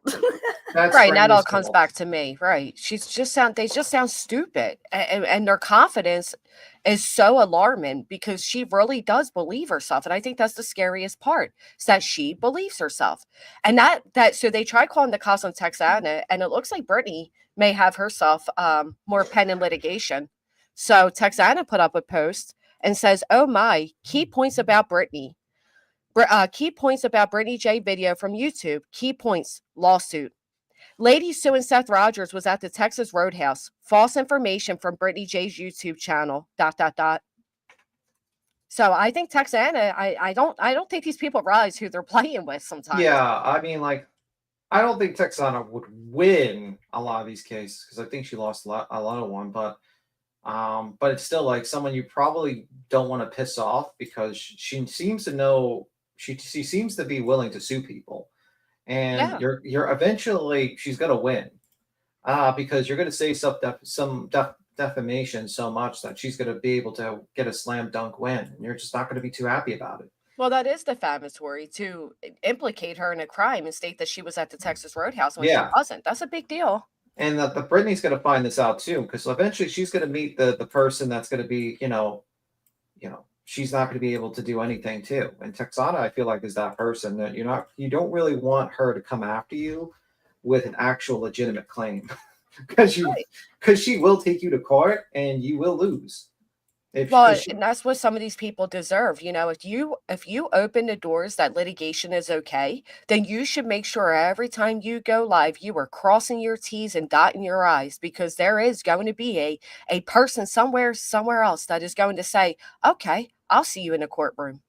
Yeah. You might get yourself your own personal Betty. You would think that, like, this person would actually be smart enough and say, well, this woman literally sued the location where the event was held and Seth Rogers. Maybe I should be extra careful about what I speak about this person, because she seems like she's willing to sue people. Nope, not Brittany. She's too fucking stupid to think that's a smart move. Like, I just think it's silly for people to not think that their crossing the line behavior, especially against true crime victims and families, is going to hurt them. Just look up Critical K. Where is she now? well, she lost the main Great reason. question. Yeah, the main reason. Well, she's on Facebook right now. That's what she's doing right now. She's on Facebook. But she will never be the Critical K we knew. Never. Yeah. No, I don't think so. She is a broken, desperate, disgraced former YouTuber who rightfully got sued by a true crime family because she was fucking horrible to them. Yeah, I mean, and she also didn't answer, which definitely did not help her case. She was like literally dodging service every day, and that's like the worst of the worst. Well, when she did answer, she was like, "You can't expect me to answer. You can't expect me to come to court." And the court's like, "Wait, you were able to take a vacation to Hawaii. In fact, your postage to us was from Hawaii, but you live in Michigan and said you couldn't travel to Tennessee. Come on." Yeah, she got herself cooked because she didn't answer. I think if she would have answered and actually fought it, she might not have been hit with such a heavy amount of money that she would owe. There might have been like a settlement, maybe. Who knows? Like, I think what was that 10 to Life lady? Attorneys contacted her during the what was it? The Michael? Was it Michael Long? Yeah, they contacted her and they said, "Get rid of your shit and make an apology, or we're going to sue your ass." And guess what she did? she did that immediately. Yeah, she cleaned it out. Yeah. I mean, like, I'm thinking of Critical K, if she would they might have been willing to work with her if she was willing to be like, apology, some compensation, paying for the attorneys, that type of deal, But I remember specifically Critical K. So she took the stance of, I'm going to champion the free speech rights of all creators. Mm-hmm. That Oosh. was her. So when you do that, when you make such a broad proclamation, she was like, "This is not fair. I'm gonna win." Nah, nah, nah, nah, nah. And then, but she wasn't doing free speech. She was actually defaming Defaming. this woman, and Mhm. she didn't know the critical differences between, she didn't know. She was fucking stupid, and then making this big show about championing all of our freedom of speech, but it wasn't freedom of speech. Yeah. So she had to put up this big front, and it was just ridiculous, and she lost big, and she's disgraced.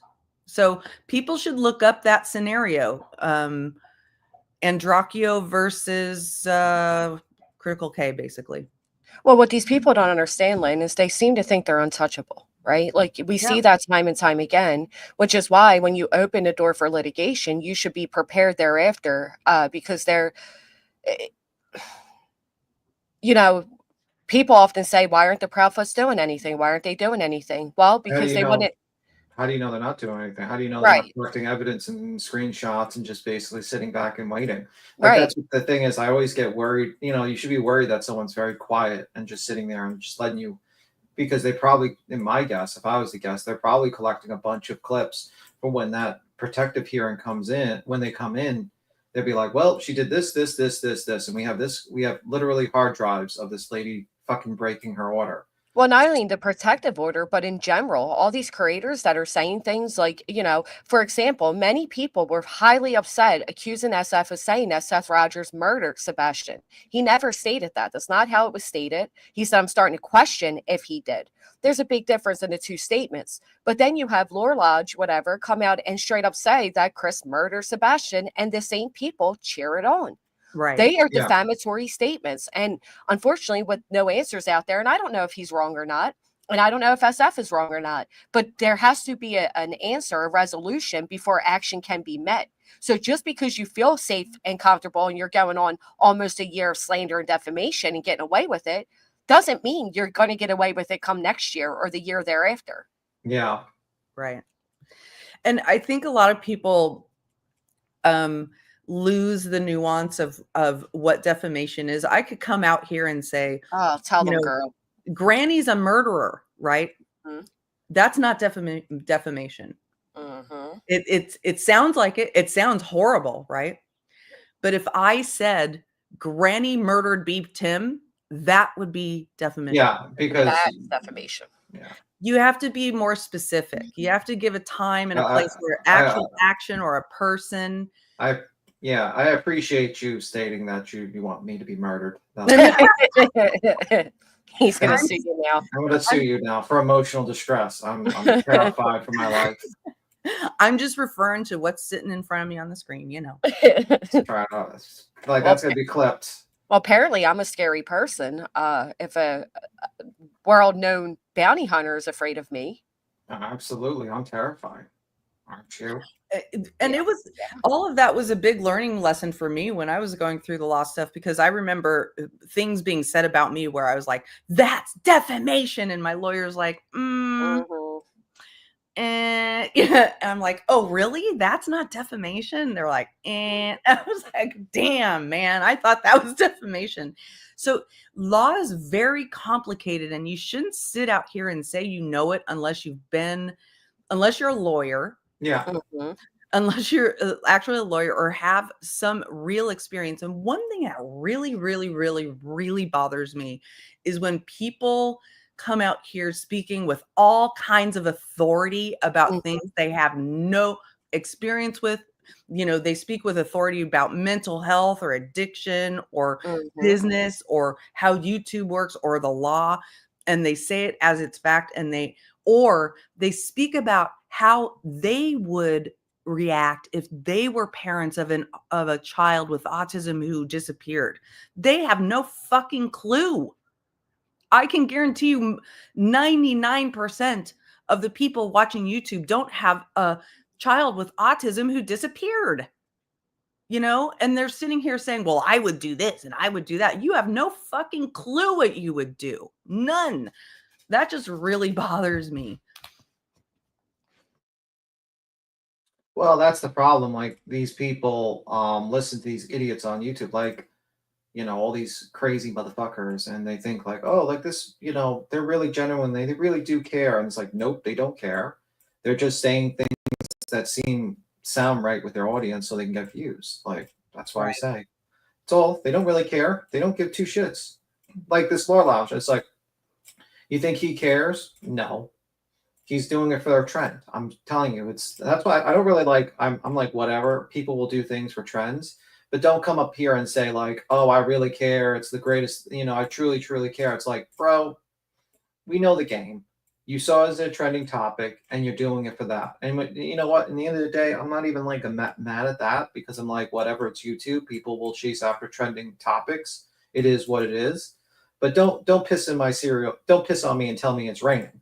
Okay, we all know what the fuck's up. Right. It's a trending topic. You're doing it for a trending topic because it's going to get you views. Your channel, you know, you need to find a new subject to talk about, because at the end of the day, you see like chats with like 2,000, 3,000 people, and you're struggling to get that number, and you're trying to increase your audience. And a lot of times in YouTube, how you build your community, you kind of get a maximum group of community people in your community, and then you try to go to the next community and try to get those people. And that's what he's trying to do. It's very simple. It's not rocket science. And as much as he sits there and he pretends like, oh my God, it's, you know, to me, it's like, I know the game, sir. We're not stupid. We know it. So you came here, you're trying to get an audience, you're trying to build your channel. But the problem is, I mean, and I don't have a problem with that, really. I mean, you want to go to another community and grab a new audience, that's fine. But don't fucking sit there and act like you're my moral superior about everything. Like, give me a fucking break here, sir. Like, Well, and get your shit right. That's why I wish that SF wouldn't even entertain him on his channel, to be honest. I don't see anything good coming from it. I see a bunch of rabid animals in the chat just doing what they do. He's going to see how, what is the word, uncouth this community is. And anything that SF says will not make a change in this person's mind. I think I kind of disagree with you with that a little bit. I think like when he gets, I've seen how Aiden handles criticism, and he does not handle criticism well. He usually, you know what I mean? I've seen, you saw that Wester Tyler debate situation, right? Yeah, but I don't think he's the one that's going to get the criticism. I don't know. I don't see it going anywhere good. I think it's just going to be a waste of time, and it's just going to be some more drug out mudslinging for everybody. Well, at least you'll be able to review it. I'm actually going to live stream it. At least you'll be able to, it'll be content, at least you'll be able to review it. I personally think like I don't think Tyler really realizes that he's kind of this is not a smart move by him, to be honest with you. You're going to go into a debate about missing people cases with a guy who generally searches for missing people, and he's a PI. And you're going to try to tell him how he should do it, while you are a YouTuber that was talking about fucking Bigfoot fighting the Vikings. I mean, like, I don't think this is a good idea of a debate. Like, that's like me, like, debating a lawyer about the law. I am not a lawyer. I would not be like, yo, we're going to have to debate this concept of law here. It's like, no, that's not my area of expertise. You're fighting a guy whose area of expertise is missing persons cases. I don't see how this is a good idea. But right here, like Roberta just said, we need to be there for SF. It is a complete sub grab. Guaranteed they're going to have sub mode only on. Everybody from every which way is going to flood into his chat. It's an ultimate win for him. Let's face it. That's all it is. Casual art, thank you. When sometimes the word intelligence agency is really just a bot farm. Okay. It's a bot farm. I don't know if any of you saw, there was another channel that interviewed Coffin Daffer yesterday. Yeah, I don't even want to bring attention to it. I don't want to bring attention. No, I'm not going to say, I won't say. All I'm saying is that the amount of just dead accounts that went in there saying stupid things were so clearly made up accounts, you know, that were just saying things to support that side. you know, Mhm. and you can tell that they load up these accounts in advance Yep. Yeah. and get them revved and ready to go with all kinds of things that, you know, it's what they do. So, you know, it's not bad to support SF. And I've learned on YouTube that it doesn't make sense to try to engage with unreasonable people. That's my Unreasonable, whole point. yeah, unreasonable people. They aren't there to learn anything. They aren't there to actually have a conversation where they listen and learn. They're there to just make points and get there and win an argument. And you know, that's two different goals. Like if SF is there to have a conversation and the other guy's there just to win an argument, really what it's going to end up showing is the colors of the guy trying to win the argument, because you see he goes low. Right. So it's just going to just end up displaying his bad behavior, probably, and that's probably it. And Yeah. maybe convince some viewers of, you know, maybe enlighten some viewers to some things, but it won't change his mind. I got a comment pertaining to the defamation statements we were saying. If your Okay. defamation orally, which is slander, does not fit into the 4 per se categories which damages are presumed, one can say something defamatory and you will still need to prove damages. See how lawyers will whittle down some basement-dwelling keyboard warriors' worth to near no damage. In addition, you also have these people, by their own boisterous gibberish, assert they are public figures. Now you have heightened standards to prove defamation. Calling a TV reporter a dope, idiot, moron, etc. is not defamation. Exactly. Well, they're basically there are very important nuances in the law. There's per se defamation, like the one where I said that Granny murdered B. Tim. That is per se defamation, meaning you don't have to prove that there's any damages to Granny. It's implied, right? But if I just said Granny lied about B. Tim, and she lied on, you know, that's not per se. You would have to prove damages, that there was actual damages. Right. Like accusing somebody of RICO is so damaging per se that, Well, yes,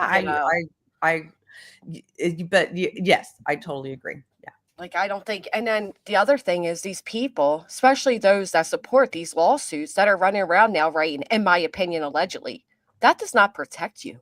You foolish, foolish fools. That does not protect you from anything. Well, especially Thank if you, you do it, if you say it over and over and over and over again. Right. Like, oh, in my opinion. And obviously it's your opinion. And that's why my biggest question to them is, why would you set forth an environment where obviously anything you state is your opinion or you want to state it, but be okay with the fact that you now feel you have to follow it up with, in my opinion, allegedly? Why are you guys okay with that? Well, Didn't you just enjoy the freedom of writing your comment and having your comment just there? Like, well, I don't get it. We can't have that. We can't have freedom. So ridiculous. They're just okay with it. No big deal. Oh, so it's okay. I'll just write, in my opinion, allegedly, every single time I have something to say. That's okay. That's the whole channel. That's our whole channel. Not your Oh, yeah. Doesn't protect from anything, though. Guess we'll have to learn that the hard way. That's for sure. Seriously. Which actually, did you guys see that video somebody made the other day of her talking about all her plaintiffs? Holy fuckaroos. Yeah. She's not very smart. She doesn't quite understand. She's not going to be too happy in the future. I mean, it was brilliant. But let her FAFO. Anyway, I'm going to skedaddle. You guys Thank have a you, good B. one. Tim. Bye, B. Tim. Bye. I knew that was coming. Did you see this, Lynn? I don't think so. Oh, man. Let me just play some key points and get your opinion while you're up here, because I found it to be very interesting, especially given current states of litigation. Ooh, it makes you wonder. But here we go. The connection between this Betty woman and Seth and Tony. Are you familiar with Bullhorn Betty? Let me ask you that before I tell you. No, I liked some of her stuff. I was scrolling because nobody else was on. There's something odd about this. Yeah, Is she, like, in with them? Or, because one minute she seems like she is, because I watched some of her past stuff, and now she seems like she's right in with Tony. Well, I can tell you this, okay? And from my understanding, you all in chat may remember or be familiar with this too. So we're just finding out, apparently Bullhorn Betty and JLR were dating for the past 2 years. And she's pretty scorned because JLR has moved on to a new woman, Magnolia. Right. I watched his video this morning. So He was home and all that. I think Betty looks for ways to insert herself into cases. And Can we point out that Britney's views at this point were 2,000 views and 300 thumbs up? That is a main reason why she did what she did and made the change that she made. In my opinion, allegedly. Well, yeah, and I would like a cogent explanation for how this changed. Overnight, too. I mean, Lynn, this is And that's what barely most of these people. Isn't it amazing how all of a sudden it's like boom, they just flip? yeah. How does that happen? And they don't just flip, but they suddenly become like best friends forever. And then they become totally aggro on YouTube. Yes. Oh, it's the most impressive thing ever. And this gets bad. I mean, yeah. Rowena, you're gonna love this. honestly, like the only way she can do it is through Tony. But I can't figure out what her goal is because honestly, like Was home and all that. I think Betty looks for ways to insert herself into cases, and honestly, like the only way she can do it is through Tony. But I can't figure out what her goal is because to hear the way that Tony was talking about JLR, there was some anger behind that. So That was terrible. yeah, I'll be interested to see where this goes. I mean, at the end of the day, Betty is absolutely an opportunist. I'm not ashamed to say that, in my opinion. Allegedly, she's an opportunist. So I think she's seeing that Tony is her way to get Seth. And I heard that Seth is like giving her interviews and things. Well, I have lost so much respect for Seth. Yeah. And everything. I have lost so much respect for Seth. Yeah. She said, yeah. Tony showed up. I don't know. He's not even out searching anymore. And then I was listening. I can't remember who it was. But Tony had said, "Well, Seth will speak when I allow him to." What? Tony makes you want to cringe. Mm-hmm. The snake oil salesman. Yeah. Me? Right. That's what I'm saying. Here goes the snake oil salesman. Yep. Oh, I can tell you, Tony. Here he goes. You have to get him. He's been quiet at least this interview. But Dad blamed it, Tony. Every time you open your mouth, there you go, telling people to go on to another case. Tony, it's your smugness that gets us. Why are you? you hearing us, Lynn? Look at that cat. It's actually a little fast. So I don't know if you've sped it up or if they did, but They did. Yeah, it is really fast. Back it up to which part, Rowena? Let me see if because I looked at my thing to see if it was me. Let me see if I slow it a little bit, if that helps. Well, Seth will speak when I allow him to. What?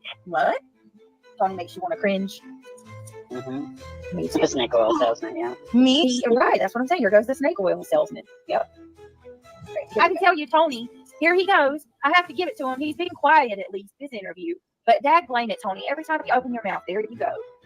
Telling people to go on to another case. Tony, it's your smugness that gets us. Why are you acting like you own Sebastian's case? Oh, Wish Johnny would go back to Caleb's case and get away from this one. Shame. I don't want him in this one. Right? this is I his wish that team. Seth would see the truth. I've got some questions. I don't know. I'm going to put this out right now. I am not in support of any of the parents. Okay. So I want to know about you guys. Are y'all in support of any parent in Sebastian Rogers' case? I am not supporting any of them.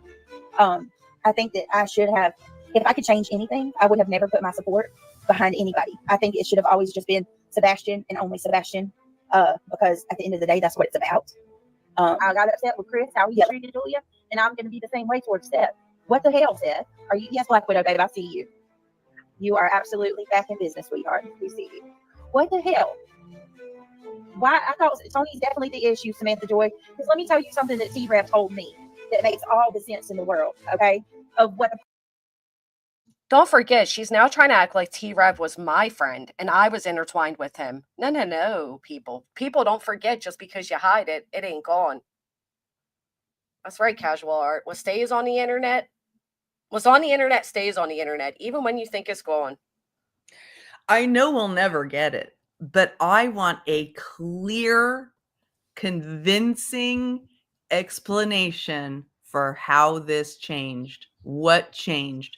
Because if anything, all the people she's talking about have gotten worse. I know. You Well, know? and what's miraculous is a lot of what she's saying during this and throughout this actually came from my content. Mm-hmm. And I think that was the most, and I said it before. Yeah, it gets even better, guys. I'm telling you, it gets better. And this, I mean, this is her own, these are plaintiffs. They're together. They're all victims together. Look right here, the title, Tony is the issue. That's the comment that she's highlighting. It's not the title, I'm sorry. The comment. It The gets problem bad. is, if you listen to what T-Rev said yesterday, Tony, they wanted him to basically vet his whole channel, wanted him to screen his calls, basically control everything that comes out on his channel and everything that's said. If Tony's being that way with a channel like T-Rev's, is what's Rev got? 50-something thousand subs? If he's expecting T-Rev to screen his calls and filter and all of that, and he's got, creators' records and things like that, you know for a solid he's telling Seth to screen who looks for things. Tony's got an agenda. Tony, You know, for a solid.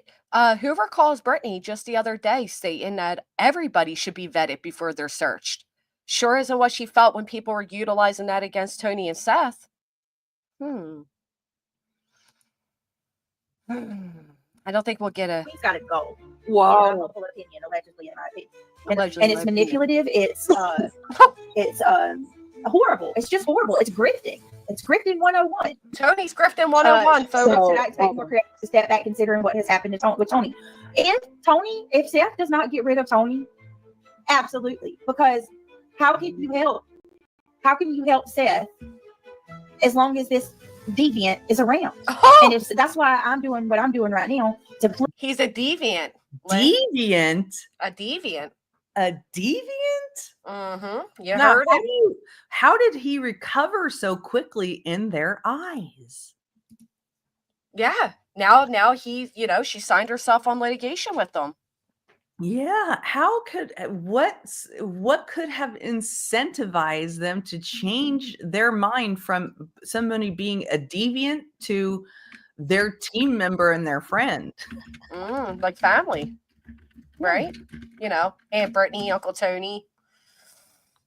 Yeah. Thank you so much, Goody. What was that big change? Was it the assertion that she can finally get me legally? I mean, what? Deviant. What a strong word, deviant. I think we underestimate the idea of hate bonding. I think even in politics, and I'm not trying to have a political conversation, but you see hypocrisy on both sides of the political spectrum. Oh, And it's yeah. basically because it's not that they love the politician they love, it's that they hate the other politician. Yes. Lynn, I've been saying this. Right? So that's what's happening here. Oh, you're going to do something that might take down a person I hate. Well, you're not a deviant anymore. That's exactly right. And I've been saying this. They did the perfect they weaponized Sebastian. So when this RICO thing first came out, they all went around toting that this would bring Sebastian home. That they got us out of the way, this would bring Sebastian home. But it wasn't long before their plaintiff Betty came out and said, and people think this has to do with Sebastian Wayne Drake Rogers. It doesn't. This is about bullying. Yeah, it had nothing to do with him. But they utilized the emotions that people have towards this missing child. And then they utilize the anger they have towards the Proudfoots. They then falsely labeled me a paid supporter of the Proudfoots to further their own personal agenda. Right. It's all gross. It's typical propaganda, really. Yep. Honestly, it's authoritarian, right? Because you push out propaganda and disinformation about the opposing party, and you silence the dissent. Yes. So that's what they did. They were silencing the dissent with that injunction. And we have pointed out time and time again that they are actively putting out disinformation, the stuff that cannot be true. That cannot be true, like satellite images that come from a place where the satellites aren't even in the air yet, right? Or the Proudfoots are selling their house based on drummed up, made up screenshots. All that shit. That is disinformation. Thank you so much, Stephanie. Thank you so much, Miss Liverbird. And Rowena, thank you. What do you think, Lynn, about the fact, like, these are huge things, and I don't understand how people are overlooking them, aside from they're driven by their hate right now, which is what they were, their key point was to do. But how about the fact that you have Dog on national TV saying there's no way Sebastian is alive because he doesn't have his medication? Right. Or when he's on national TV and he says, we think he's in a drainage pipe out front of the Proudfoot home. Then they come out and they give this whole green hoodie person that's now a female. It was a male, now it's a female. Then it's the Venezuela gangs. Then they believe he's in Oregon. Oh, now we believe he's in Canada. Now we're looking at the borders. Now he's in New York. Now he's in Delaware County, Pennsylvania. But in spring, we're going to be out in Tennessee with 5,000 to 10,000 people. But don't forget the upcoming Trump administration is also coming along in January, February. How do these people just surpass all of that and accept the next for immediate release, breaking news, as anything other than drivel? I mean, how? They get away with it. People who are willing to do that kind of stuff will take advantage of the people who will believe it. Yeah. And that's what's happening. You know, and a lot of people on YouTube, I did a poll on one of my channels once saying, why do you watch true crime? And I was honestly surprised by the answer. The vast majority of them said, it's just entertainment. It's just entertainment. So many people just don't care. They don't really care who's right, who's wrong. They just care who they like. And they'll just go along with the person they like, regardless of how damaging what they say or do is to the person they don't like. That's exactly right. And it's not until they experience it, either by the same person, Right. that they finally come out and they admit the truth of things. It's exhausting. But now we've gotten to a point where, with me, it's gotten to a point where we've surpassed just YouTube. Like, everybody knew what sector they were in, to then suddenly go file this frivolous litigation. It's like, oh, wait a minute. And again, but still go live nightly on your channel running your mouth. I'll never understand it. And I'll never let it go. Well, they can, and as long as they can get away with it, they will. It's just like, when you're a child, you push the boundaries with your parents, and it's your parents' job to say, nope, you've crossed the boundary, go back. Right. These people, they cross boundaries. Nobody's pushing them back. No. And the ones that are, they're dismissing from their circle. Right. Mm-hmm. Oh, thank you, Naomi. All right, listen how good this gets. Plead and to cry out to him, Seth, for the love of God, get him away, or you are going to lose people. Because how can I continue to support you if you have this man running the show? I don't think any of us are going to do that. First of all, she's bitter. She was a scorned woman. Yeah. And she is jealous. She's too happy. She's constantly talking about suing people for defamation. And then she's defaming people left and right. Slow down, Betty. And then quit looking so desperate. That's all I got to say ahead of time. But this is horrific. This should not. Well, the thing is, it's supposed to be about Sebastian, and it's all about her personal life right now. Yes. It's crazy. She's lost her mind. Yeah, that's the. Well, and going at it like that's a good way to lose viewers, because there's a lot of people like me that are like, I don't give a damn about the drama. Well, you don't want to know about who's sleeping with who. I don't care who's cheated on their husbands or who's cheated on you or anything else. It's like, I mean, all right, Betty, that's too much. That right there, I do not like that. Betty, what are you doing? Like, you're sitting here talking about Jay's kids and her, like that. Come on, we don't do that. I don't like that. I don't like, we leave kids out of 2 high-profile cases. Oh. Uh-huh. Oh, okay. Right.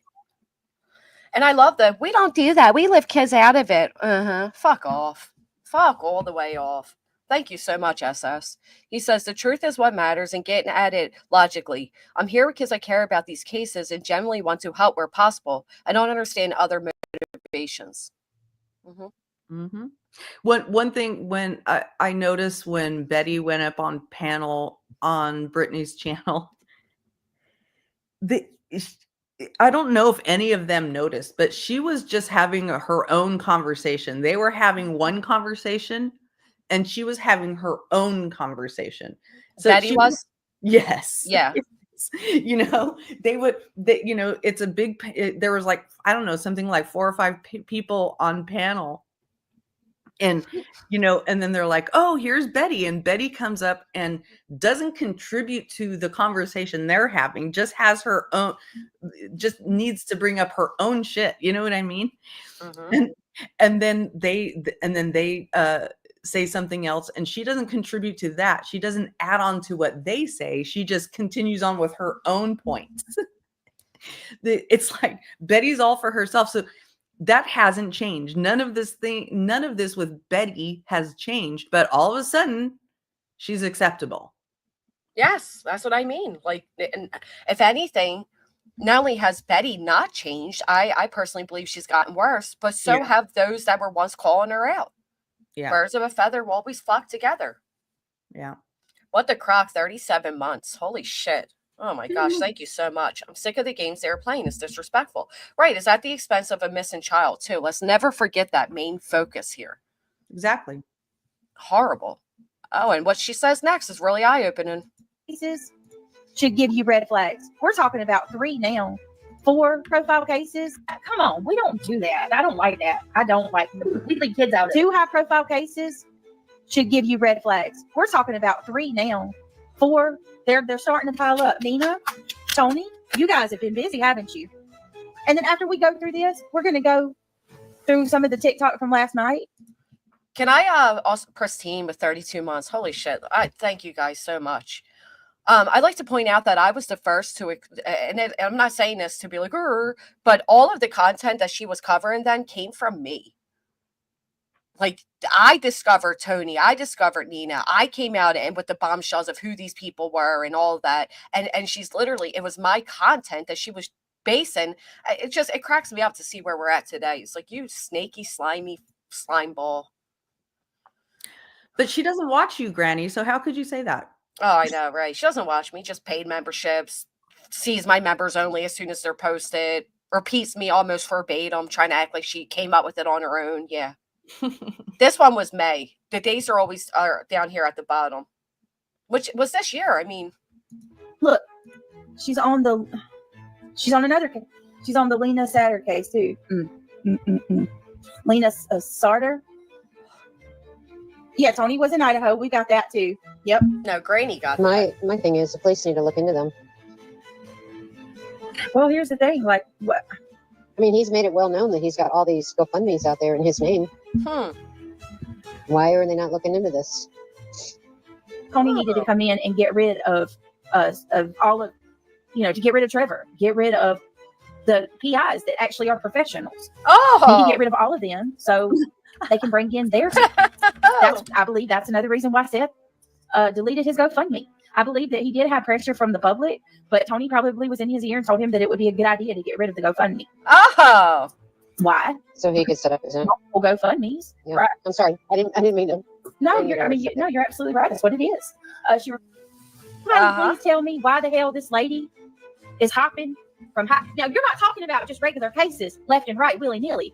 We have Nina Glass and Tony both hopping from high-profile case to high-profile case to high-profile case. Yes, this is not Nina, Chris Proudfoot's ex-wife. This is Nina Glass. She is partner to Tony. We're also going to go through that TikTok video that Tony Mathis did last night because it's a circus show and a half, and it makes me very angry because creators are not the problem, Tony. No, sirree. I would also like to point out it was around that time when Brittany tried doing like all creators should be coming. I stated that we should all be taking a stand against this type of assertion and disrespect to all of us. And Brittany made a post almost verbatim what I said. So she was trying to kind of link together at some point. Oh, yeah, I got all of it. Creators are not the problem, Tony. Teresa and Patty, thank you guys so much. The words mortal turpitude ring in my head. Brittany. Creators are not the problem. You, my friend. Well, you, my friend. You are the problem. You ain't my friend. You, Betty. That's not a noble thing. Like, do you have the number of how many people she slept with? Stop. Like now she's against it. Nobody cares. Does anybody think that he's being led astray by Yeah. Tony. I think Tony is the worst thing that could have ever happened to him in Mhm. this investigation. If Ah! Seth would just open his eyes, he would see that a lot of his problems started as soon as that man came along. Agree. I think Dolly said it earlier. Agree. He dropped about 80% of his support the same day that Tony got started. Yep. And Hey, so wishful for me, thinking. it's like I still question if there's some type of outside influence, with that whole situation, because Oh, does she question that? Oh. We question that too. What is the outside influence that got a hold of you as well? Very eye-opening, isn't it? Yeah, it's just amazing how someone's opinion can change from black to white in like you know, And like the time it takes to send a $50 super chat? yeah, I guess. That quick? Yeah. Oh, it's amazing. It is truly amazing. And these are all the videos that she has since hidden. So, take that for what it's worth.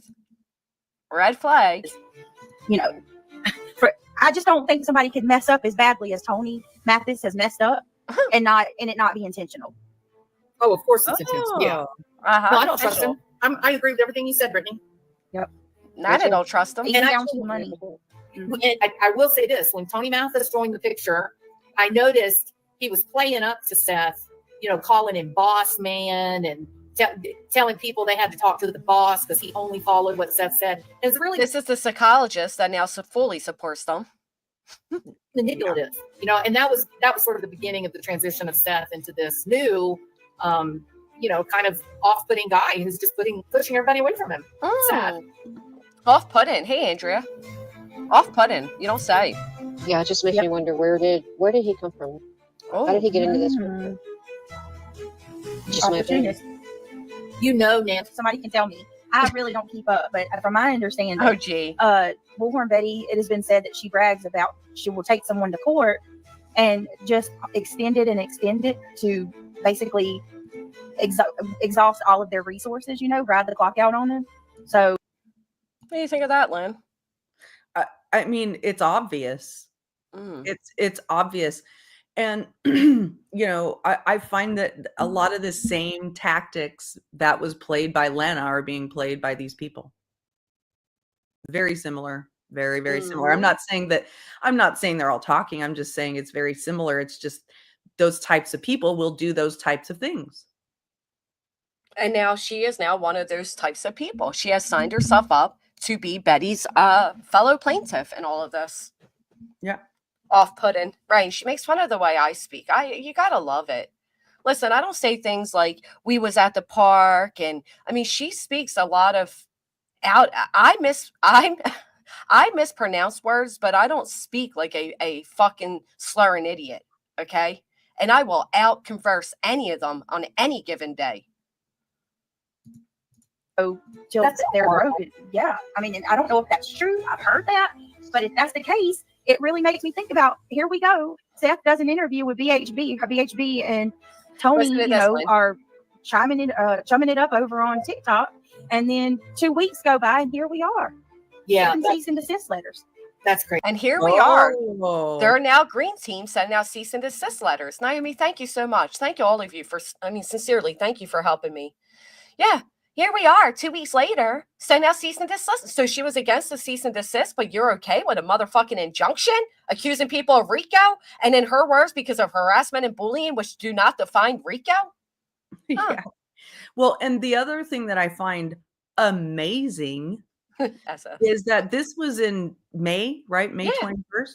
Mm-hmm. And then a month later, if I'm not mistaken, I watched Nonsense's stream last night where she showed the Taco Tony and the pretend masturbating. Mm-hmm. That was a month later. Yep. So by her own logic, what got you bought? What was the outside force? Yeah. Yep. Right. What could possibly incentivize this type of group of people to come together and make such huge, disastrous claims against other people? And say that other people are organized when they're passing around scripts and talking points and approved lists and acting like authoritarians. Come the fuck on. That's what me and my new representation like to consider a reverse Uno will be done by the end of all of this. This is unbelievable. Crazy.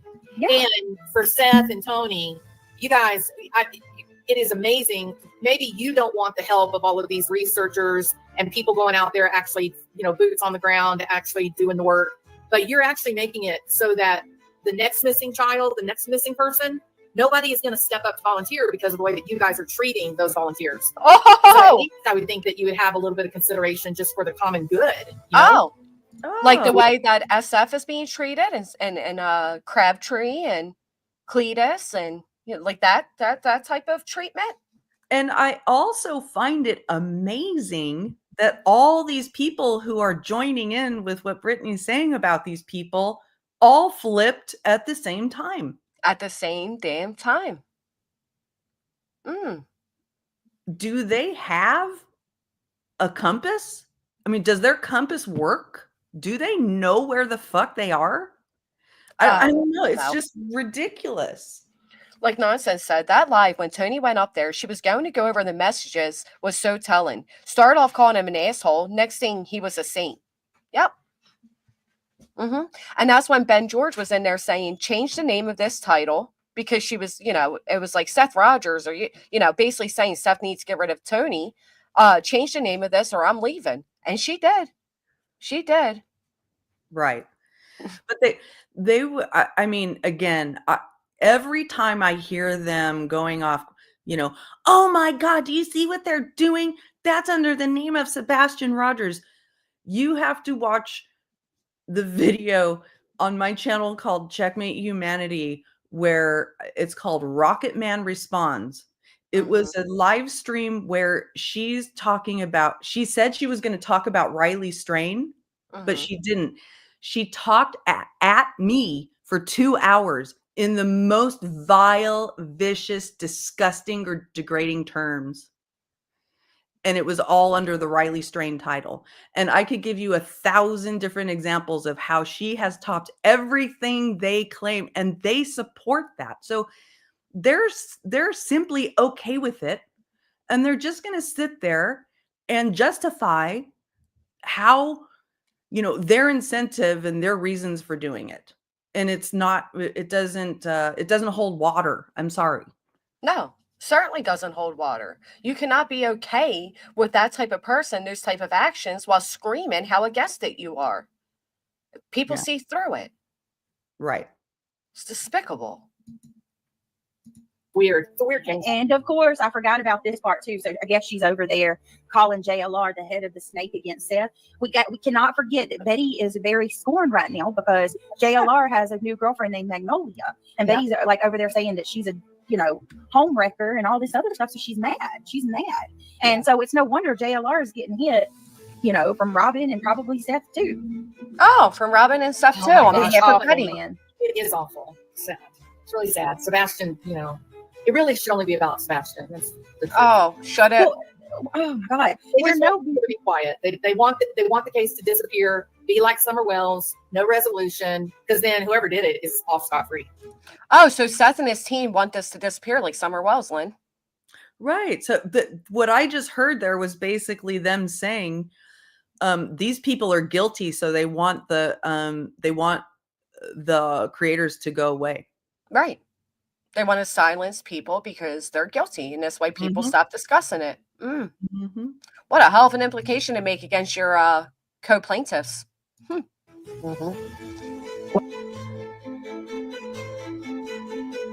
Here you go. The behaviors haven't changed. What has?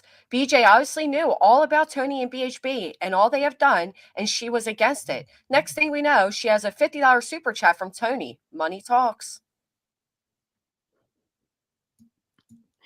Yeah. I could give you like examples of how the same exact thing happened in my case. It's the same exact thing where, people, one person in particular, Andrea fucking Powers. Okay. She's like, Lana, she's horrible. I'm being stalked. She's harassing me. We talked for like 2 fucking years about how harassed she is by Lana. And then she goes and turns all her text messages with me over to Lana. Oh, that's similar to what the let's stop. Craptons did too, right? Oh yeah. Oh, but that's expected from them. Right. Right. Sadly, it is. Yeah. I mean, so it's ridiculous. It's absolutely ridiculous. And here's the thing, right? These people always they proclaim that they're on this moral stand-in, they're on their high horses and all that.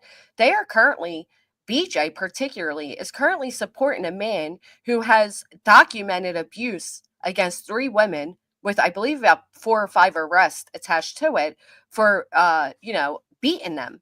And then you have her latest, who is a moderator of hers, and she moderates for him, who was currently just arrested for also domestic violence against his partner, who is openly racist, who is admittedly a out of control meth head, who has no problem doxing the shit out of people, including children, who recently called and had a creator that he dislikes. He emailed the child's school and alleged that this child was being abused and neglected. And they're okay with all of that. They are okay with all that, but they want you all to believe that me particularly and us are the quote unquote dark side, as this is what they support and they justify and they find excuses for. Yeah. Sickening. Yep. And my big thing has always been, but I can't say it as pointedly on my channel anymore because I'm an ex-employee, so they don't like it. Okay. Is that the platform encourages this behavior. Okay. It just does. The platform encourages this with the algorithm fencing people into an echo chamber and giving people the ability to silence dissent and things like that. It's just, Well, that's a perfect example. Miss Fletcher, thank you. That's like the representation I have now from watching my videos. He was then recommended Queen Bees and nonsense. And, before you know it, the algorithm basically connected him to what they're considering a RICO. of The course. algorithm. Yep. That's right. It's truly, I don't understand it, man. Yeah. Well, thank you for having me up. I'm gonna jump down. And I'm really, really glad. That is such a huge hurdle to overcome. People don't understand how huge of a hurdle it is to overcome to find the right lawyer.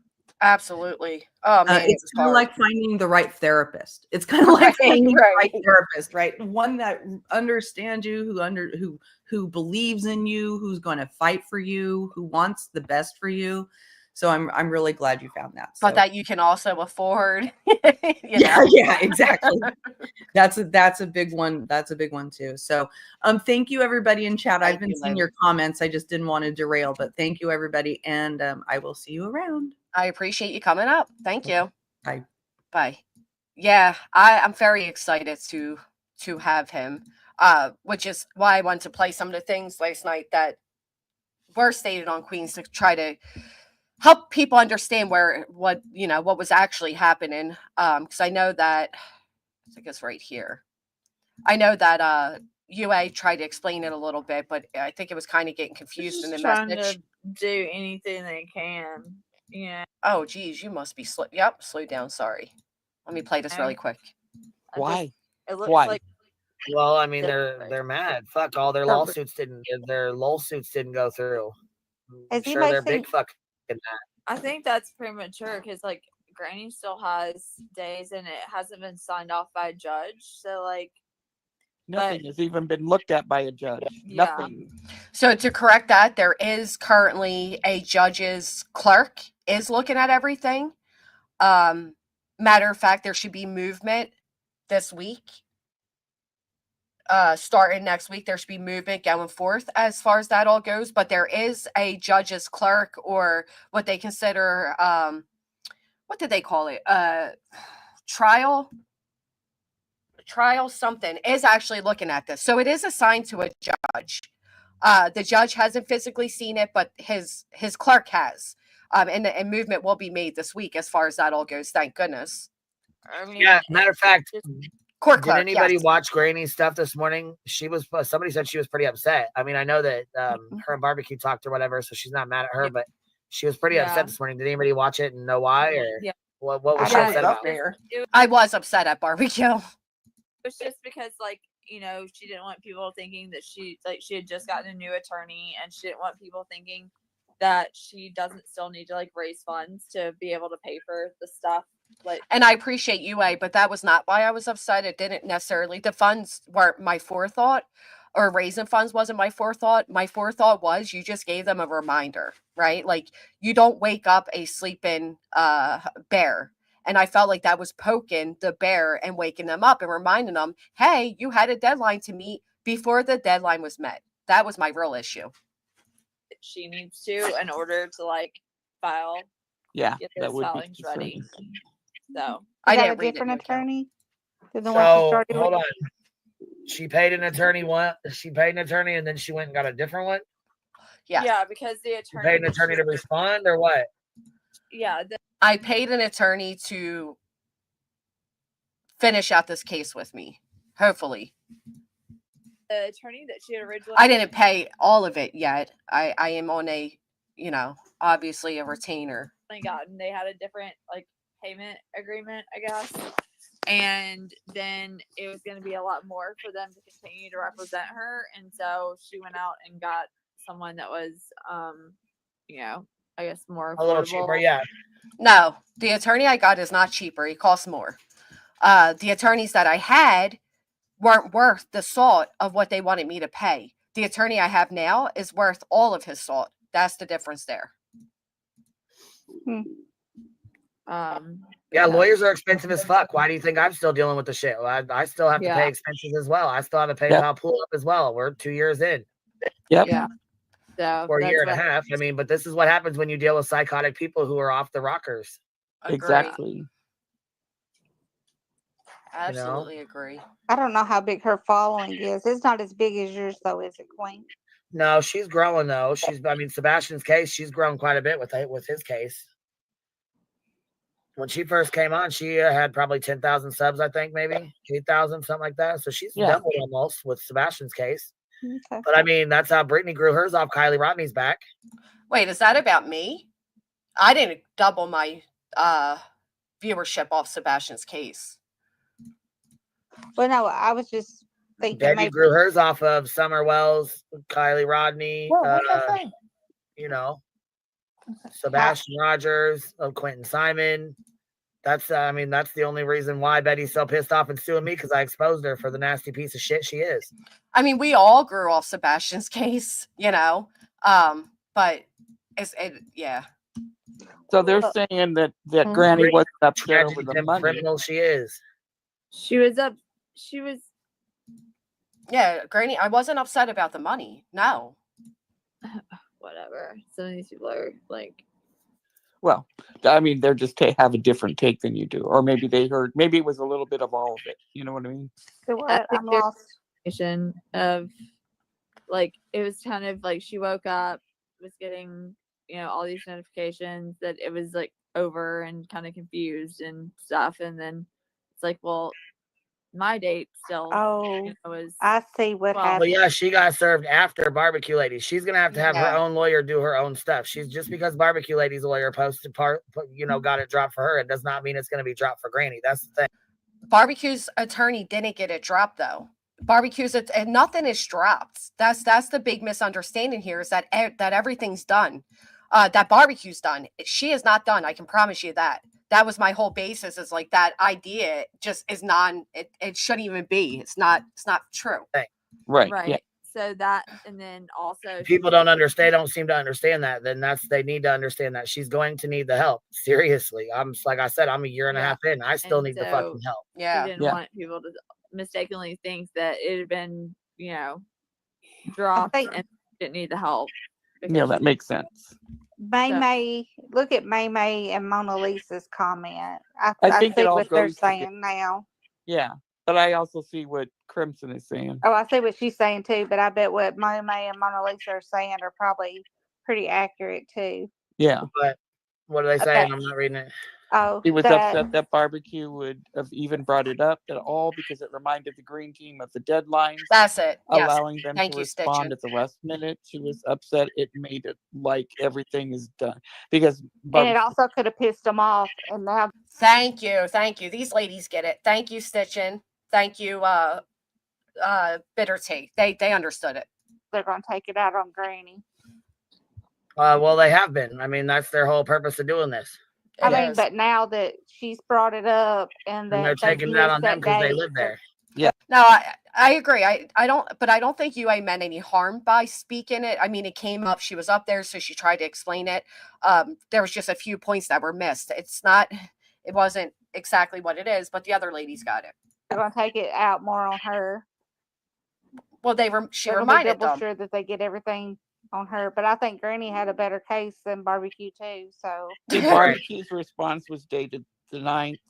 Well, I mean, she told Granny to get on getting her shit done so they could do it together. I mean, she tried to have her get on her stuff. So I didn't want to get on her stuff. Why? I'm being accused of things I never did that some of them Barbecue did or allegedly did. So I wouldn't want to be with Barbecue in this person. You know what I mean? Like, I don't know how else to phrase that. Like, I'm being accused of an enterprise, so I don't want to go ahead and put my eggs in her basket, if you will. And I couldn't hurry up something that wasn't on me. I wasn't served. Barbecue was served almost a month prior to me. So I couldn't speed up any of that. That wouldn't, Right, but I mean that's up to Granny. She couldn't afford that. right, it's hard to fucking hire an attorney when you ain't got the fucking money for it, and when you got to come up with it in so long. You know what I mean? Which I mean, no judge has signed off for it, so it's not like she has like a super deadline, but she still has to answer those fucking. She still has to answer those motions within a certain amount of time. Right. And that's the other thing. Like, while there is no judge's signature, you are still by law, you have to respond by a certain amount of time. So, when they filed against me, I still had 20 days to respond, attorney or not. Like, you have to respond. So the deadline is crunching without without a judge on there or not. You know what I mean? Hey, Courtney. Yeah. And barbecue's like- the 9th and Granny's is the 12th. So For this different thing. Because even though barbecues was the 9th and they didn't respond by the 9th, there's certain things that can be done too. Mm-hmm. Yeah. Where they can try to argue, to consolidate their responses, and because it was never. Well, and I know Lesniak is not, in my opinion, he's not doing all this work for free. No. Well, Because Granny also said that they could have submitted paperwork on time yesterday. It just hadn't updated on the court docket. So people are, But they didn't. What? But that's what she was saying today. That that could Did have she caused. check it before she said that though? Because they didn't. I don't know. No, I didn't check it before I said it because it was an example of why you don't speak prematurely. Okay. She went live pretty early. Like, I didn't say that they did. I'm saying that could have been the case. Like, Well, I'm sure people were blowing her the fuck up. That's what people do. You know what I mean? Yeah. They hear something You and then get it boom, all the time. they Yep. start. Oh, man, I was what blown up. sending it over and. I don't know how they transfer documents there Huh? in that state or county. I don't know if like between attorneys, like did they email them to each other? Did they fax them? Which I think fax is pretty much outdated now. But it's all dependent on what your attorney signs up for. If your attorney signs up for filings via email or via the docket, they can do that. They can also sign up and say they want everything mailed to them, and they have to do that. So it's all dependent on which attorney you have and what they choose to do. if something's uploaded into the system, do Sophie. the attorneys get an automatic? Do they automatically know? I don't know, but when it's filed or something. So would her attorney not have gotten an automatic update this morning or last night or? No, because I'm in between attorneys. So my attorney wouldn't have gotten shit.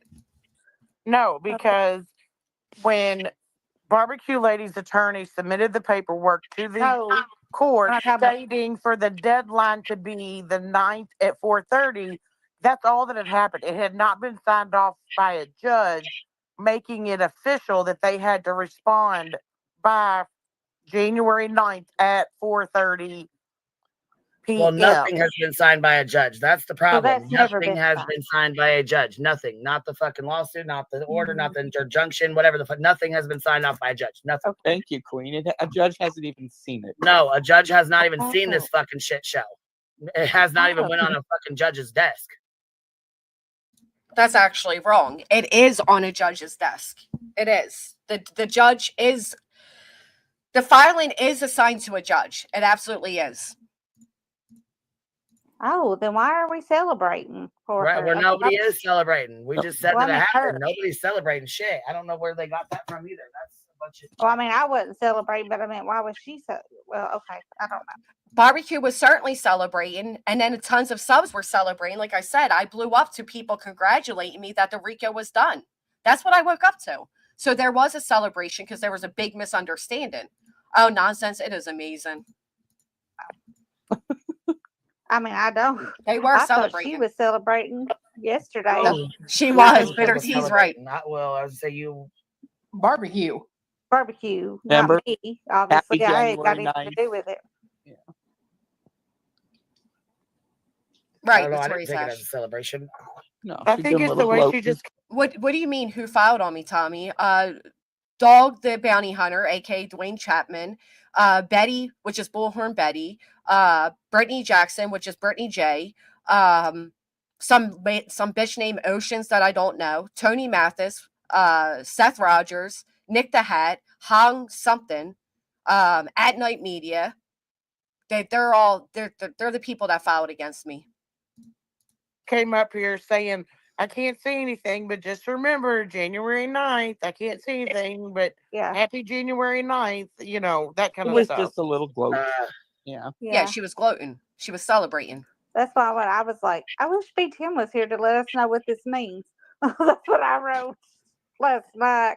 Yeah, Was what like, is I don't the know. feedback? There's Hey, I don't even know who the fucking plaintiffs are. So Chase and Crime, not Ocean. I don't even know these people. Oh man, don't even know them. feedback. I don't have UA, anything in here. you have other ones up here. Is that why? Are you open a couple No, times? her mic's open, but no other profiles up Oh. here. It's just her. Somebody's got feedback though, but you need to make sure you're muted when you're not talking because we hear all that bullshit in the background. This is the live right here. It's not private. This is it. Our little criminal out on bond. Look at her ass. Look at Betty. I need to start posting this every day on Twitter. Oh man. As they're calling everybody else felons and criminals and all the things, you know. There she goes in all her wonderful mugshot glory. You gotta love it. But so there are just a few things I wanted to straighten up is that it absolutely was done with intent to act like the filing is dismissed. Again, Barbecue did apologize. It was done prematurely. She wasn't thinking of me. She was all those things. I was upset because of what I stated. I woke up confused. I woke up being celebrated that this was over. It's not over. I just got new attorney, new representation. I was scrambling to figure out what the fuck was going on. And then it was basically, like I said, you celebrated them missing a deadline that at that point they didn't even miss. They didn't even miss. So it was just done premature. And like I said, it kind of reminded them like, oh, like a sleeping bear. You don't wake them up and say, hey, by the way, you missed this response to Barbecue on the 9th, but you still have, this one coming. I just, definitely a lot of misunderstanding there. So I hope that clarified things. I was upset with Barbecue. That is who I was upset with. And it was a little deeper than just financially. It was misfactual. It was misinformation. So I hope that clarified it. Right. She just got excited. I said that. I said, I understand. Like, you're going through a lot. This has affected you in many ways. I completely understand. I'm on, the same receiving end as you. And you got excited that they missed the date and you went in and said as much. I understand where everybody was coming from. I just didn't want, I didn't want people misunderstanding what that all meant. Like, even Queen just said, like, they finally got thrown out. Like, they lost. And that's just not really what happened. So, I honestly hope her celebration, or let's not say celebration. I do hope that her statement doesn't impact anything the way it could.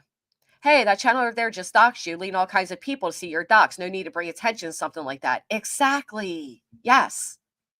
I made it all clear, right? We all get it. One's in the chat if we understand it. You felons, says miss out on bond.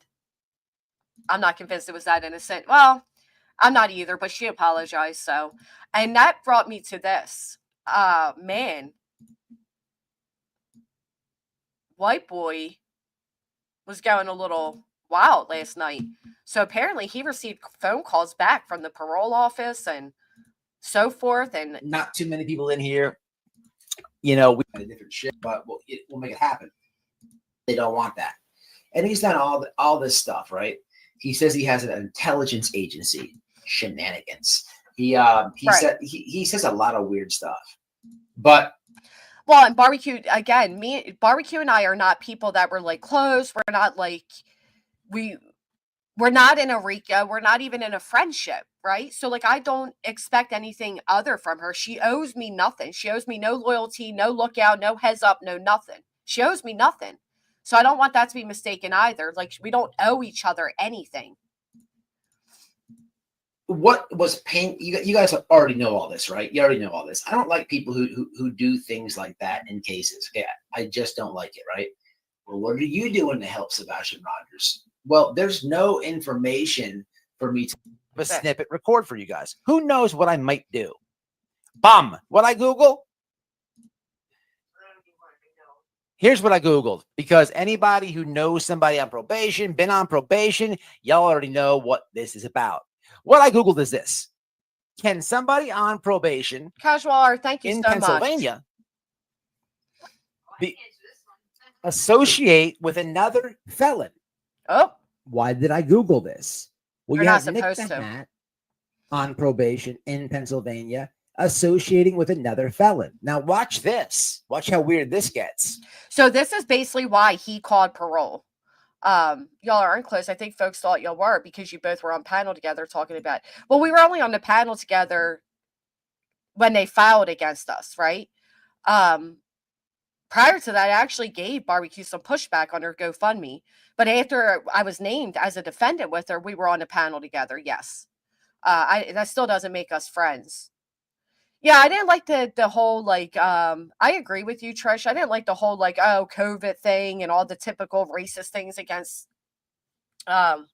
people of yeah, I agree. It's unnecessary. There's other ways to go about these type of people than doing things like that. Well, and he also Googled, can you just have a private intelligence group? And the answer is no, not without being licensed. I might have had a slight freak out. I was like, why are folks doing this? This caster is huge. Yeah, and Caster's response was pretty huge too, but I'm not sure I have permission to give that out. But I hope that clarified a few things of like why I felt how I felt and what was actually happening at that time. And I wasn't upset with anybody other than Barbecue, quite frankly. And like I said, she apologized. So that is what it is. And we just have to wait and see what comes next, you know. I do know, like I said, this is on a jury clerk's lap. She's fully aware of everything. She did say that she gave the judge the rundown of everything going on. And next week, everything will be presented to him. Like everything will be given to the judge as far as motions go and all of those things. And we'll see what comes from it.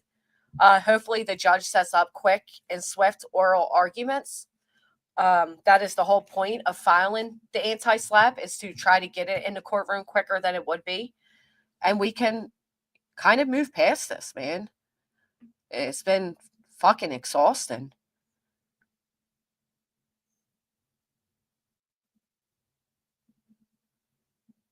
They're so different from her than others. RICO with numerous plaintiffs is a big deal. It is huge. And this guy that I have now has done actual RICO cases nonsense. So he's fully capable. But no, I don't even know why it was stated that this attorney costs less than the other. He costs more. my whole thing was, if I'm going to pay this large amount to these two attorneys that I'm not even confident in their work, why wouldn't I then just give a large amount and or sign an agreement for a large amount to an attorney that I know is competent, will be able to get done what needs to be done, and I'm going to end up paying these guys the same amount at the end anyway. Do you guys, you know what I mean? So no, this attorney isn't cheaper. There's no such thing as cheaper. You don't get cheaper than, you know, 6,000, 7,000. You don't get cheaper than that. You don't get cheap at all when it comes to representation. And what you do get is what you pay for. And the attorney I originally paid for wasn't worth it. That's all. These attorneys are going to be spendy just because of the dog being on there. Well, and it certainly could. And then, you know, there was other things I needed. Like, what if we need to go to the press? Why haven't we gone to the press? Things like that. Like, I think there's a lot more help to be had out there. I feel like this should be bigger than what it is. I feel like, you know, I'm ready to fight. And I found an attorney that's ready to fight too. And he's going to fight the way need be and with the competence to do so. So, yeah, Stephanie, that's how they do it. Thank you, Caroline. I do appreciate everybody that came up today. B. Tim and Petty and Lynn. I appreciate them very much. I really enjoyed the video, a flashback into Brittany J's origins. If you haven't, will you please consider hitting a thumbs up? Let me go over here. Sorry. I'm going to try to start going live again more. With everything going on, it's kind of hard to...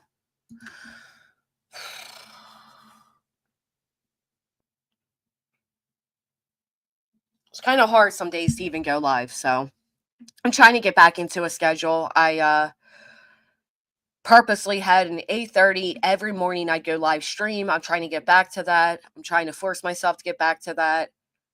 And what I mean by that is many attorneys will see that name and just say, oh, I can get attention off this, not realizing the real life impact. Well, and again, this is going to be one of the first under new legislation anti-slaps ever filed. There is no other case to compare it to.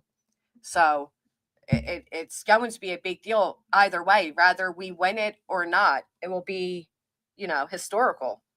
And it does. It attaches names such as Dog the Bounty Hunter. So I know, Tia, and I do appreciate that, but I need to get back on track. So I like the morning lives because nothing is ever on YouTube early. Yeah, well, I agree. Sometimes. Can we do 10:30? Hey, VJ. I don't know. We'll figure something out, OG Fish. We might have to change up times. Oh, thank you, Sarah Saris. I do appreciate all of you. Thank you, Julie's. But I miss all of you too. And I just, you know, and I'll be honest, I'm just sometimes it's tiring going, you know, some of the conversations tiring. And I also don't, I don't know. There's so much shit. There's so much, but we'll figure it out. Thank you. Thank you, Eddie. I appreciate that. Hey, Deb. I do appreciate that. I know, Feisty and Smarty. I know, guys. I just, you know, there's a lot happening out in this world, man. There's a lot happening. I did get plenty of emails from people that want to share their stories, their experiences. Of course, we're going to protect identities as best as we can. Hope people aren't absolute shitheads, but we'll see. I like to catch up with you in the mornings. There isn't much new from a 4-hour stream the night before to morning. Well, and that's why I like the mornings too, right? But hey, just Linda. I read it out. If you rewind back, I read out. I can put a timestamp to it as well so you can hear it read out. I did not post it anywhere. I don't want it posted anywhere. I have learned from the last situation that I will not ever allow anybody to be able to post one of my lawyer's emails ever again. I'm not going to be charged all types of different fees because people decide they can just do that and then go to call in my freaking attorneys and emailing them. So I will not be doing that, but I will read out so long as I'm allowed to read out. Thank you, Eddie, for becoming a member. We welcome you over here. Oh, look at all the watermelons. You guys are the best. Seriously, thank you. It is just Linda is on this live. I wish I could go back and timestamp it right now, but I'll have to end it first. I don't think it's that far into the live either. Let me see.